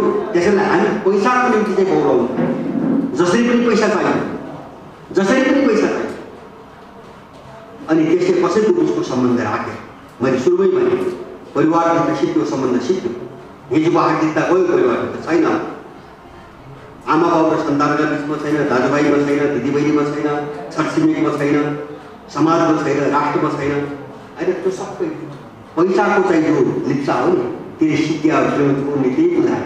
पैसा नै सुखको, पैसा नै स्वर्ग हो भन्ने पढाए, त्यही मोडेल अगाडि बढाए। त्यो खाइरहेको छ। ताजी विकल्प खोजौँ, यस्ता विकल्प खोजौँ। धेरै छन् विकल्प, अब आज धेरै सम्भव छैन। त्यसैले मैले साथीहरूलाई एउटा अनुरोध के गर्छु हुन्छ भने हामीले ठुलो कुरा बुझौँ। हामीलाई यो लडाइँ अगाडि बढाउन अलिकति समय लाग्छ हामीलाई, किन भन्छ भने एक त सुरुवात जहिले पनि गाह्रो हुन्छ। सुरुवात गर्ने भनेको जहिले पनि गाह्रो काम हो। त्यसमा पनि नेपालमा कहिल्यै बहस नभएका कुराहरू हामीले उठाइरहेका छौँ। बुझ्न गाह्रो, बुझाउन गाह्रो। पहिलो आफै बुझ्न गाह्रो, दोस्रो बुझाउन गाह्रो। समय लिएला, तर अर्को विकल्प छैन। अर्को विकल्प छैन। मैले भन्छु नि, तपाईँको यो दलको सट्टा त्यो दल, यो व्यक्तिको सट्टा त्यो व्यक्ति, अथवा यिनी कोही दल हुन् भने अर्को कुनै दल विकल्प यहाँ भन्छ नि, तिनी पनि होइन नि। किन जग त्यही हो, जग त्यही हो। तपाईँ त्यही साँचोबाट चाहिँ तपाईँको इँटा बनाएको त्यही साँचोबाट तपाईँको गोलाकार इँटा निकाल्न सक्नु। राज्यको थट, मेसिनरी, सिस्टम, मेकानिजम सबै एउटा खालको छ। अनि त्यसैमाथि उभिएर तपाईँ देश भन्दैन यदि तपाईँ नयाँ ढङ्गले सोच्नुहुन्न भने। त्यस कारणले हामी नयाँ मिसन र नयाँ भिजन एउटा तयार पारौँ, यो लडाइँमा लागौँ। किनभने भने सबै मान्छेलाई छोइरहेको छ, अहिले छोइरहेको छ, बोलिरहेको छ। मैले अघि भने अस्ति चाहिँ मलाई एकजना डाक्टर हुनुहुन्छ युरोपीको, उहाँहरू आएको यो लकडाउनभन्दा अगाडि, कोरोनाभन्दा अगाडि इलाममा गएर एउटा सर्वे गर्नुभएछ महिलाहरूको बिचमा। स्वास्थ्यको सर्वे गर्दा इलामका 35% महिलाहरूमा पाठेघरको क्यान्सर, 35% महिलाहरूको पाठेघरको क्यान्सर। उहाँको रिपोर्ट तपाईँलाई सुनाउनु पाएको। माने घरमै रोगी भइसक्यो। हामी चाहिँ चिकित्सा विज्ञानमा ठुलो विकास भइरहेको छ होइन, त्यसैले अन्धो बनाएको छ। मान्छेको गर्भै रोगी भइसक्यो, गर्भबाट जन्मिने मान्छे नै रोगी छ। हामी चाहिँ ठुलो विकास भइरहेको हुने, मैले अघि भने तपाईँको माटो क्यान्सर भयो, माटोबाट विष उत्पादन हुन्छ, हामी ठुलो विकास भयो भनेदेखि होइन। जस्तो सुगर, प्रेसर, थाइरोइड जस्ता रोगहरू कमन रोग भइसक्यो, कहीँबाट आएको होइन। यो 2 वर्षलाई पनि लागेको छ, 70 वर्षलाई पनि लागेको छ। हामी ठुलो विकास, एकदम विकास गरिरहेका छौँ। हामीले त्यस्तो कोही नै माने एउटा गजबको चाहिँ पर्दाको लागि होइन, भ्रमको पर्दाको लागि होइन। यिनले हाम्रो स्वास्थ्य मारे, हाम्रो सभ्यता मारे, हाम्रो इतिहास मारे होइन, हाम्रो आफ्नो मन मारे, जे सिक्यो। अब यो लडाइँसँग नेपालको आवश्यकता यही हो। त्यसैले यो लडाइँ कसरी अगाडि बढाउने भन्ने एउटा चिन्ताले हामीले एउटा राजनीतिक शक्तिको निर्माण गर्नैपर्छ भन्ने। अब अर्कोपटक कुनै बेला चाहिँ फेरि कुनै यस्तो अवसर आयो भने हामी उदाहरणमा सबै क्षेत्रमा बहस गरौँ न। बहस गर्नुपर्ने अथाह विषयहरू छन्, अथाह विषयहरू छन्। त्यो चाहिँ तपाईँको हप्तौँ बहस गरे पनि टुङ्गिँदैन। हामीले त्यो सबै क्षेत्रमा बहस गरेका छौँ र अवधारणा पनि बनाएको छौँ, आफ्नो कन्सेप्ट पनि बनाएको छौँ, हामीले नीति पनि बनाएका छौँ र त्यही आधारमा एउटा पार्टी अगाडि बढाउनु भन्ने हिसाबले हामी लागेका छौँ। अब यहाँहरूको साथ होस् मेरो आग्रह। किनभने भने मैले सुरु भने नि हाम्रोमा एउटा ठुलो समस्या छ, उनको डिजाइनको कुराहरू चाहिँ मैले मान्छेले कस्तो चाहिँ डिजाइनमा हालिरहेको छ अहिले विदेशीहरूले यहाँको दलाल प्रयोग गरेर 3टा चरणबाट यहाँको मान्छेले बुझाइरहेको छ समस्या। विभिन्न नीति बनाएर आर्थिक क्षेत्रमा, राजनीतिक क्षेत्रमा त्यस्तो डिजाइन गरिकन मान्छेलाई, यहाँको नेपालको मान्छेलाई 3टा कोर्सबाट चाहिँ तपाईँको अगाडि बढाउनु भनिरहेको छ। पहिलो कुरा मैले भन्छु अलगावको चरण। सुन्नुहोस् है, अलगावको चरण भनेको नेपालको मान्छेलाई परिवारबाट अलग्याउने, समाजबाट अलग्याउने, देशबाट अलग्याउने पहिलो चरण छ। त्यो हो वैदेशिक रोजगार। अब सबैतिरबाट अलग गयो भने मान्छेले असहाय अनुभूति, एक्लो अनुभूति अनि उसको निराशा, कोहीका अप्सु। दोस्रो चरण फ्रस्ट्रेसन। एक्लिएको मान्छे फ्रस्ट्रेसन पैदा हुन्छ। त्यसपछि है एक्लिएको मान्छेमा फ्रस्ट्रेसन पैदा हुन्छ। यहाँ चाहिँ सारा परिवार संसार यहाँ छन्। साउदी अरबको मरुभूमिमा ऊँट चलाउने मान्छेको मानसिकता के हो, उसको मानसिकता कस्तो होला, त्यसले फ्रस्ट्रेसन ल्याउँछ मान्छे। दोस्रो चरण यो डिजाइनको कुराहरू छ। तेस्रो चरण डिप्रेसन। तेस्रो चरण डिप्रेसन। अनि चाहिँ त्यो फ्रस्ट्रेसन आयो भने मान्छे सोच्न नसक्ने अवस्था सिर्जना हुन्छ। सोच्नै सक्दैन, राम्रो के, नराम्रो के, उचित के, अनुचित के, अनि उसले आत्मविश्वास गुमाउँछ। केही पनि हुँदैन। यो निष्कर्षमा पुग्छ र मान्छेको दिमागमा भ्याकुम खडा हुन्छ, शून्यता खडा हुन्छ, खालीपन खडा हुन्छ। हो त्यो खालीपन, दिमागमा खालीपन पैदा गरेर त्यो दिमागलाई नेपाल र नेपालका विरुद्धमा कसरी प्रयोग गर्ने भन्ने एउटा रणनीति छ। त्यो रणनीतिको विस्तारसँग त्यो मान्छेलाई खेल्दै मैले भनेको सबै चक्रीको बुझ्नु पर्यो। यिनको मानवीय रणनीति के हो, यिनको आर्थिक रणनीति के हो, यिनको राजनीतिक रणनीति के हो, यिनको सामाजिक रणनीति के हो, इतिहाससँग जोडिएको यिनको रणनीति के हो होइन, भूगोलसँग जोडिएको यिनको रणनीति के हो, जनजीविकासँग जोडिएको रणनीति के हो। यो सबै चक्रीहरूलाई अलि मिहिन ढङ्गले अध्ययन गरेर तोड्न जरुरी भयो। त्यसै भएर हामीले के भनेको छ भने नयाँ भिजन र नयाँ मिसन हाम्रो, मैले सुरुमा भने यो सङ्कट हो, यो सामान्य समस्या भयो। सामान्य समस्या भएको भए हामी सुधारबाट यो हल गर्न सक्दैनौँ। किन कुनै राज्य प्रणालीको कुनै अङ्गमा एक दुई ठाउँमा आएको समस्या सामान्य समस्या हो, त्यसलाई टालटुल गरेर समाधान गर्न सकिन्छ, अलिकति अगाडि बढाउन सकिन्छ।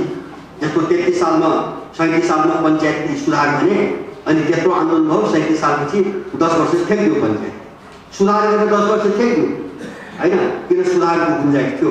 तर जब सुधारको गुन्जाइस हराउँछ नि कहाँबाट सुधार? उनले त 100 मान्छे बनाइदिएको जानी बुझिकन घर घरमा दलाल, कोही सरकार दलाल, कोही कमिसन दलाल, कोही उनका दलाल, प्रत्येक घर दलालको घर बसिरहेको छ नेपाल। उनले त्यो बनाइरहेको छ, आएको होइन, उनले त्यो डिजाइनमा लगिरहेको छ सबै मान्छेलाई। यस्तो खतरनाक चाहिँ तपाईँको योजनामा गएको छ। घर घरमा दलाल, अनि त्यसले उत्पादन पनि गर्दैन, उत्पादन पनि बुझ्दैन, देश पनि बुझ्दैन, कर्तव्य पनि बुझ्दैन। तपाईँ नेपालको कस्तो मान्छे अनुमान गर्नुहोस्, कति भयावह अवस्थामा हामी बुझिरहेको छौँ।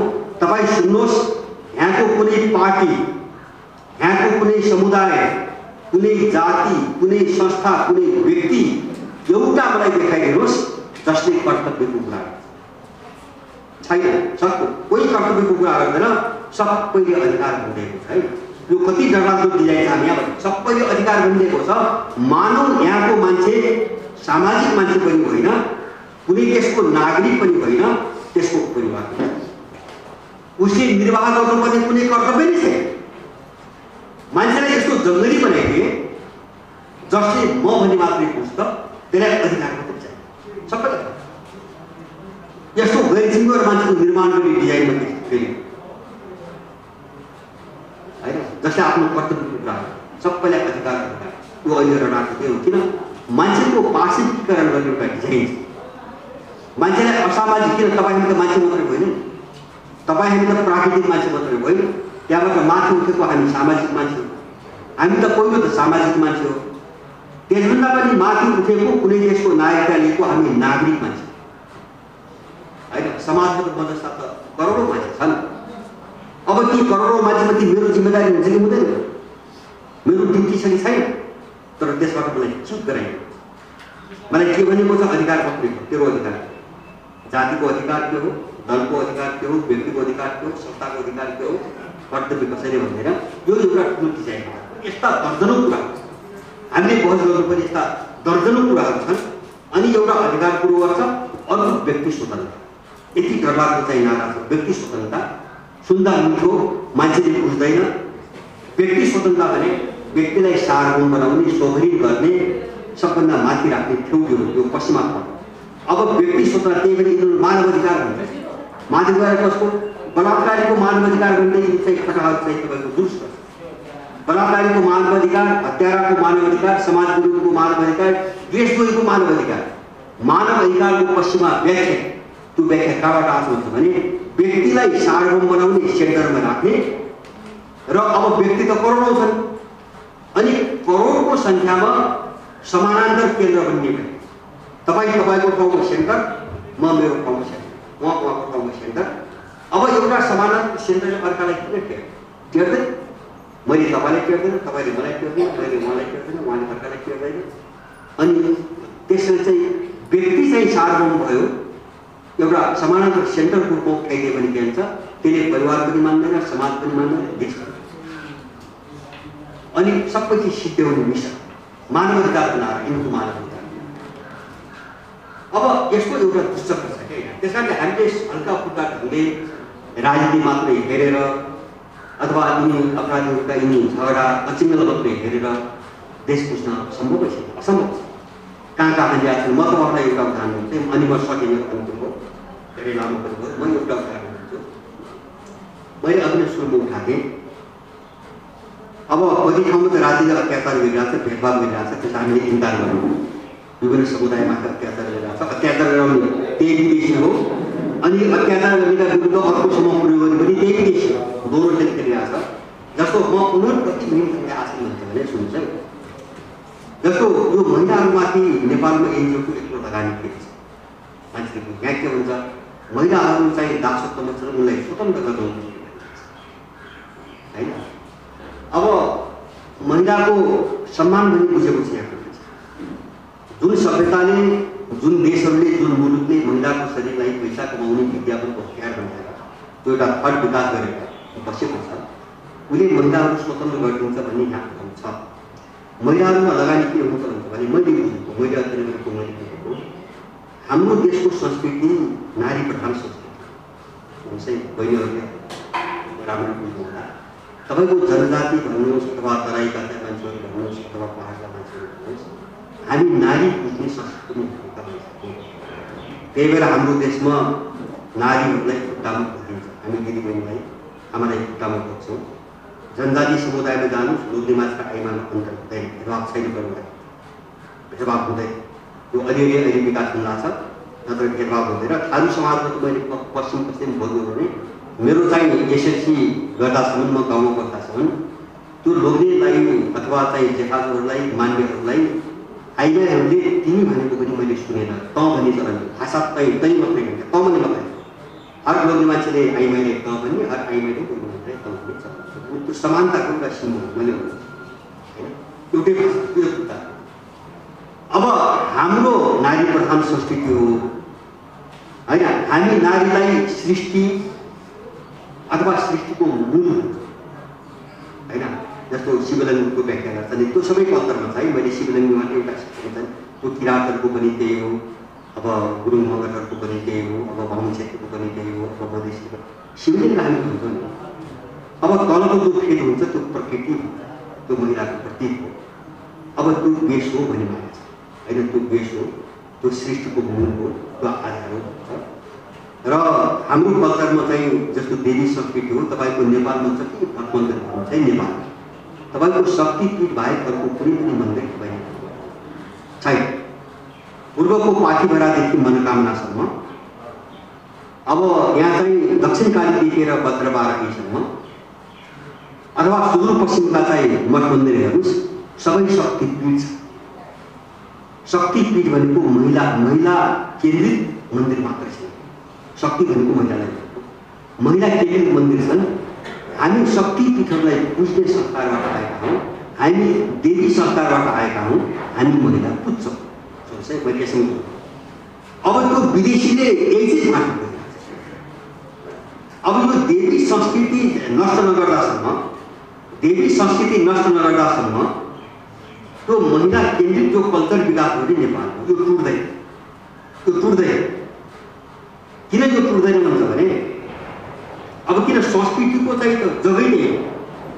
संस्कृतिको जग्गा नारी छ, यहाँ नारी बुझिन्छ।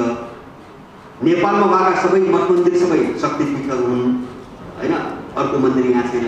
त्यसरी पूर्वमा पछि बनाइए एकाध बने पुरुष केन्द्रित एकाध मन्दिर छन्, तर नेपालमा पुरुष केन्द्रित मन्दिर छैन होइन। जस्तो अर्धनारीश्वर भन्छ नि, शिवशक्ति भन्छ नि, अर्धनारीश्वर भन्छ। शिवजीलाई त आधा पुरुष आधा महिला भन्छ, पुरुष पनि भन्दैन। यहाँको कल्चरको मात्रै कुरो गर्नु है मैले। अब त्यसलाई उसले देवीबाट निकाल्न खोजिरहेको छ, स्वतन्त्रताको नाममा देवीबाट निकालेर उसले बजारतिर। अब त्यो देवीबाट यसरी मानुस तपाईँ कल्पना गर्नुहोस्, मैले देवीको रूपमा सम्मान गर्ने बुझ्ने महिला यदि बजारको वस्तु बन्यो नेपालको सबै महिला मेरो हिजोको सोच बदलिन्छ। म बताउँछु, मैले यो बजारको वस्तुको रूपमा प्रयोग हुने महिलालाई मेरो मनले देवी भनेर स्वीकार गर्दैन। अब त्यो स्थिति आयो भने के हुन्छ, त्यो कल्चर र संस्कारको जो जग पनि त्यसले भयो। त्यो संस्कार र कल्चरको जगै भत्कियो। त्यो भत्किसक्यो भने त्यसैमा आधारित रहेर बनेको पारिवारिक संरचना पनि गयो, त्यसैमा आधारित रहेर बनेको समाजको संरचना पनि गयो, राष्ट्रिय संस्कृति पनि सबै स्वागत। उनीहरूले यति गहिरो ढङ्गले हानिरहेको छ क्या हामीमा। मैले स्वास्नी शब्दको उदाहरण दिएँ।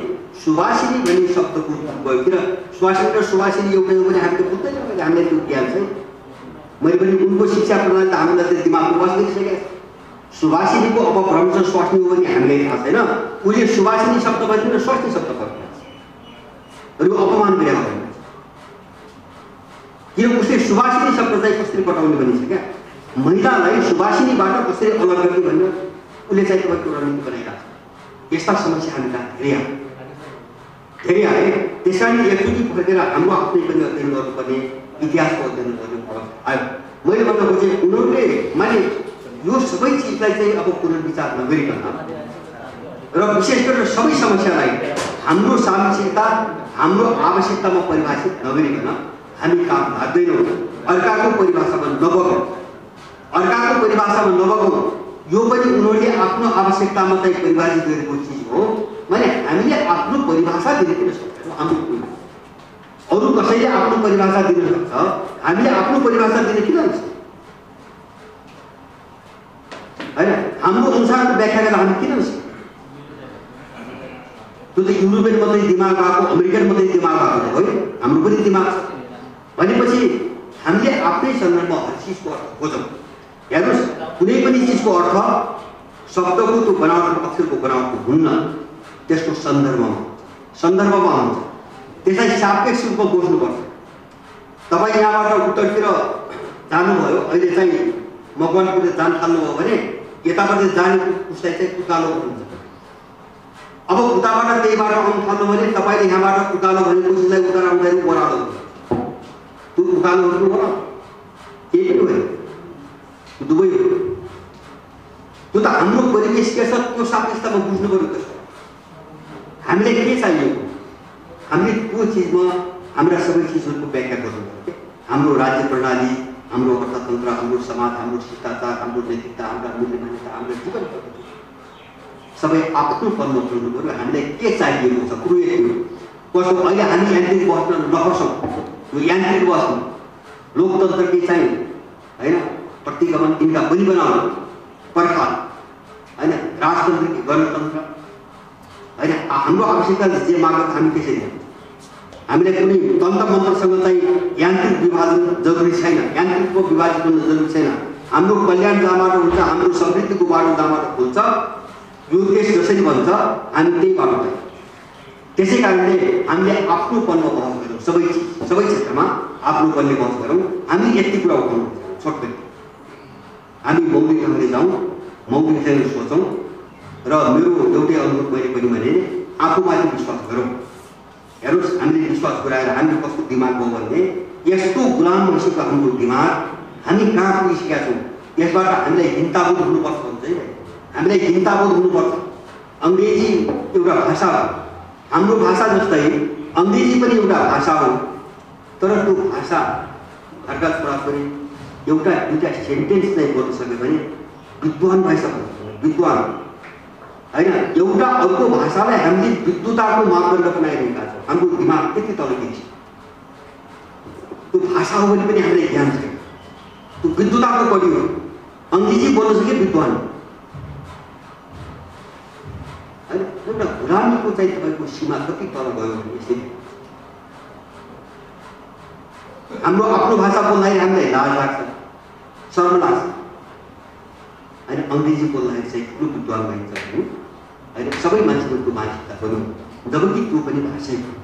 र सबै देशमा त हेर्नुहोस्, त्यो अङ्ग्रेजी भाषा बोल्यो भने चाहिँ मान्छे लज्जित हुन्छ। जस्तो अहिले चीनतिर त्यही जात, त्यही कोरिया, त्यही युरोपतिर जानुहोस्, अङ्ग्रेजी बोलेको सुन्यो भने घृणा हुन्छ।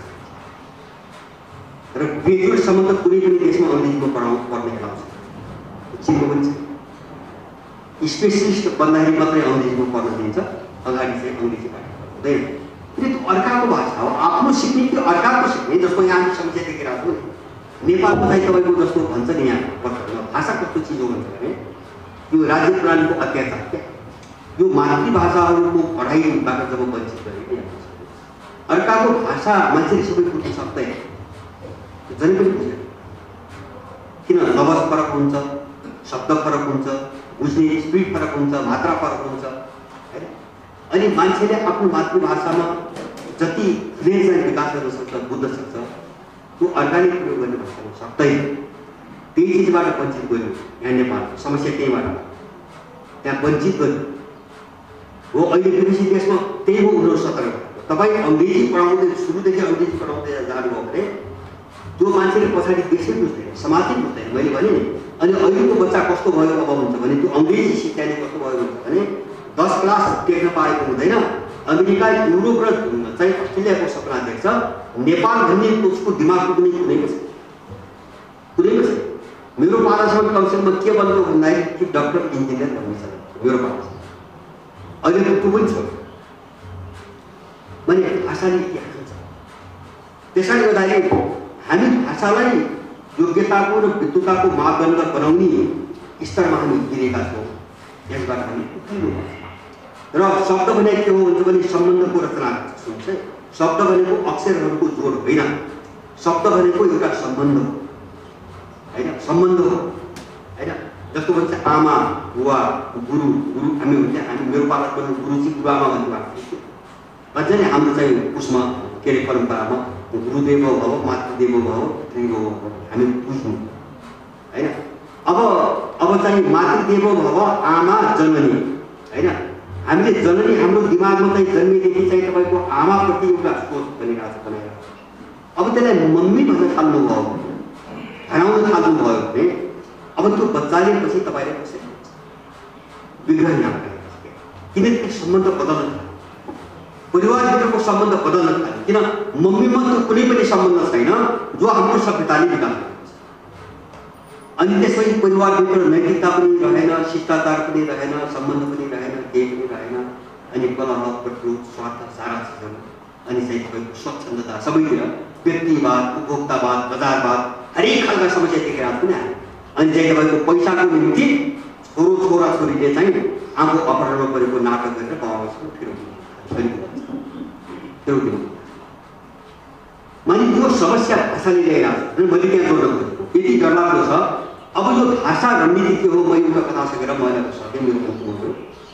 यो चाहिँ ब्रिटिसहरूको इस्ट इन्डिया कम्पनी हुँदाखेरि, इन्डियामा शासन हुँदाखेरि उनीहरूले राजनीति र अर्थतन्त्र कन्ट्रोल त गरे, तर इन्डियाको मान्छे बदल्न सक्यो ब्रिटिसहरू। अनि उनले एउटा कमिसन बनाए अध्ययनको निम्ति। कारण के, त्यो इन्डियन जातिलाई अब हाम्रो अनुसार बनाउन नसक्ने हामीले कारण के त, अध्ययन गर्न मानेर लर्ड मेकाले पनि एउटा सांसद विद्वानलाई इन्डिया पठाए। 11 वर्ष इन्डिया भ्रमण गर्यो, दक्षिणदेखि उत्तर, पूर्वदेखि पश्चिम 11 वर्ष भ्रमण गर्यो। उसले 2500 पेजको एउटा रिपोर्ट सन् 1835 मा ब्रिटिस संसदमा पेश गर्यो र त्यहाँ पढेर सुन्यो। अब त्यसमा धेरै कथा छ, म छोटकरीमा दुईटा प्याराग्राफ त्यसका साथ। उनी के भन्छ भने, म इन्डियाको दक्षिणदेखि उत्तर, पूर्वदेखि पश्चिम सबै घुमेँ। 11 वर्ष सबै खालका संस्कृति, सबै खालका मान्छेको बिचमा गएर अध्ययन गरेँ। मैले एकजना मान्छे उदास र निराश देखेँ, एउटा निश्चित।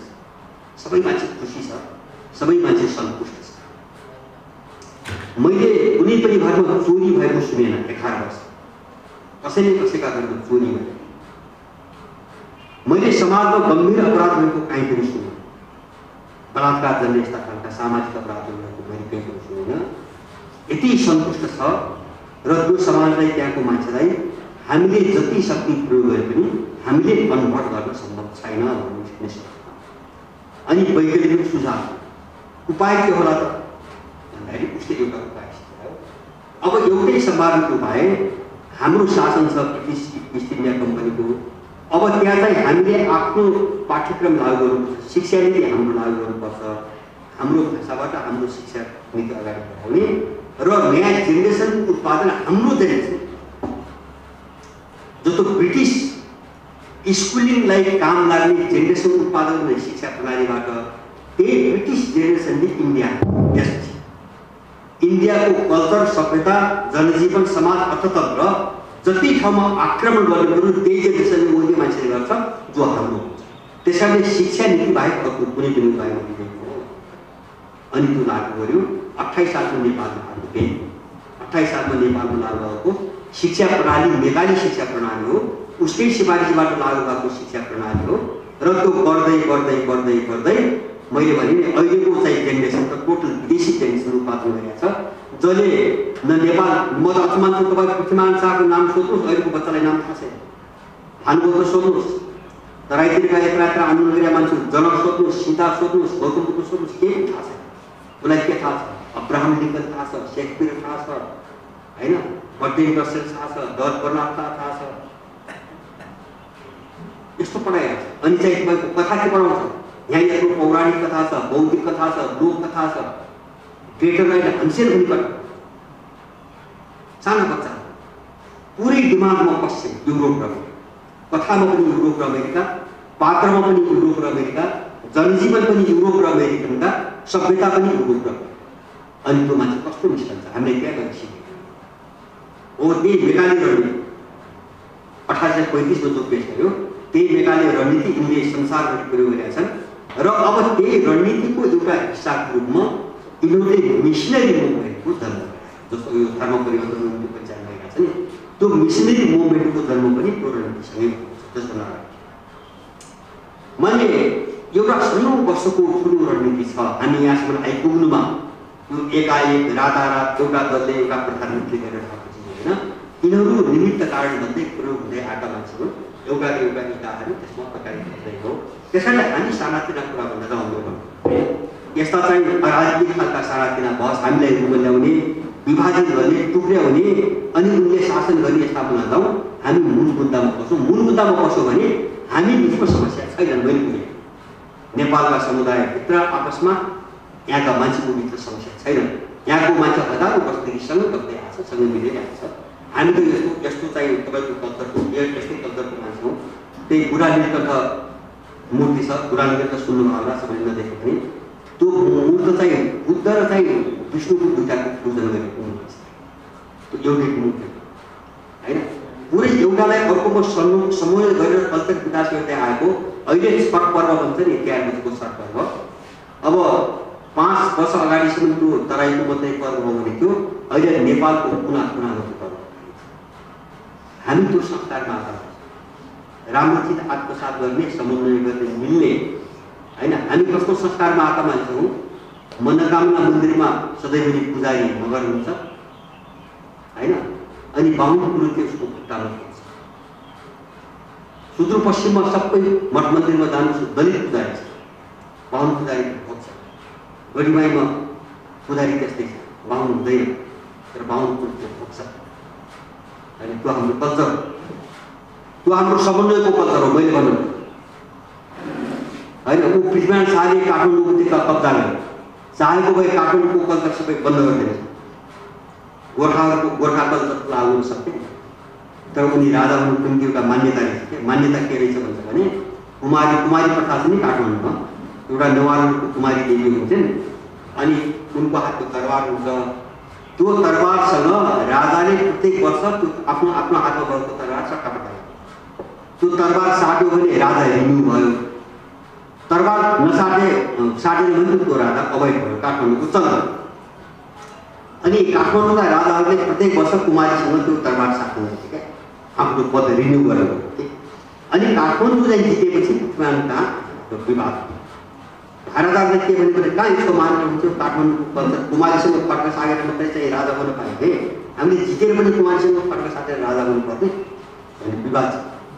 पृथ्वीनारायण शाहले त्यस्तो हो, तिम्रो विषयभन्दा कल्चर धेरै चाहिँ बलियो हुन्छ, मूल्यवान हुन्छ।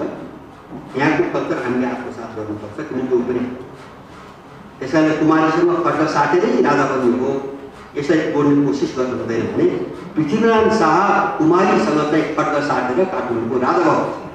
हाम्रो कल्चर त्यो होइन, काठमाडौँको कल्चर कहीँ पनि मासेन, कसैलाई पनि छुन दिए, केही पनि गरेन भने अब यो सब चिज मर्दै हो। क्या यो चिज यो अहिलेको प्रदूषणले के अरे राजनीति, लोकतन्त्र यस्ता फाल्तु चाहिँ तपाईँको जार्गनहरू चाहिँ तपाईँको रुमल्लिएर हामी कस्तो चिजमा बहस गर्न थाल्यो हुन्छ भने एकअर्काका विरुद्धमा, तपाईँ मेरो विरुद्धमा, म तपाईँको विरुद्धमा, कहाँबाट खुट्टा तान्ने, कसलाई अग्रगामी भन्ने, कसलाई पश्चगामी भन्ने होइन, सारा चाहिँ अर्थहीन तपाईँको शब्दहरू। माने यो चक्रीबाट निस्कौँ। मूल समस्या हाम्रो कहाँ हो? मैले भने दुईवटा कुरामा क्लियर हुनुपर्छ। प्रयोग सबै खाना छ, एउटा मात्रै होइन। सत्तामा जाने दलाल पनि उनकै मान्छे हो, त्यसरी नियुक्त गर्छ र एउटालाई सत्तामा राख्छ, अर्कालाई उत्पीडित भनेर चाहिँ चाल्छ सडकबाट पैसा लगाएर। दुवै मोर्चाबाट कसरी प्रयोग गर्छ? म एउटा उदाहरण दिन्छु, दलितको एउटा उदाहरण दिन्छु। यहाँको दलित भने एनजिओ पालित दलितको कुरा। एनजिओ पालित दलितले के भन्छ? यो हामीले दलित भन्ने भन्छ, यो अपमानित गर्ने शब्द। हामीले दलित भन्ने हामी दलित हो भन्छ, एकदम ठिक कुरा, त्यसमा एकदम ठिक कुरा। तर उसले के गर्छ भने दलित आयोग बनाउनु पर्छ, दलित आयोग बनाएको चाहिन्छ।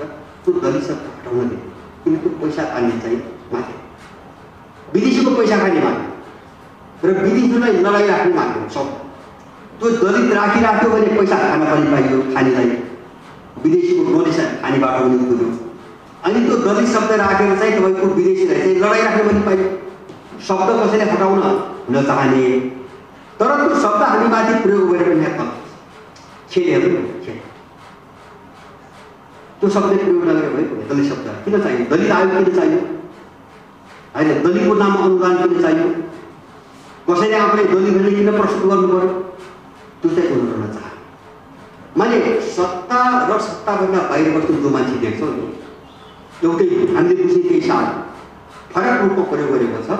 सारी हुने तपाईँ कल्पना गर्नुहोस्, उनको मैले भन्छु नि, अब अहिले चाहिँ महन्त ठाकुर छ, हिजो सबभन्दा ठुला दुश्मन किने थिए होइन। अब कुनै जमानामा प्रचण्ड बाबुराम थिए, अब त्यो बाबुराम आज मधेसवादी भएर बसेको छ, गर्न सक्दो रहेछ होइन।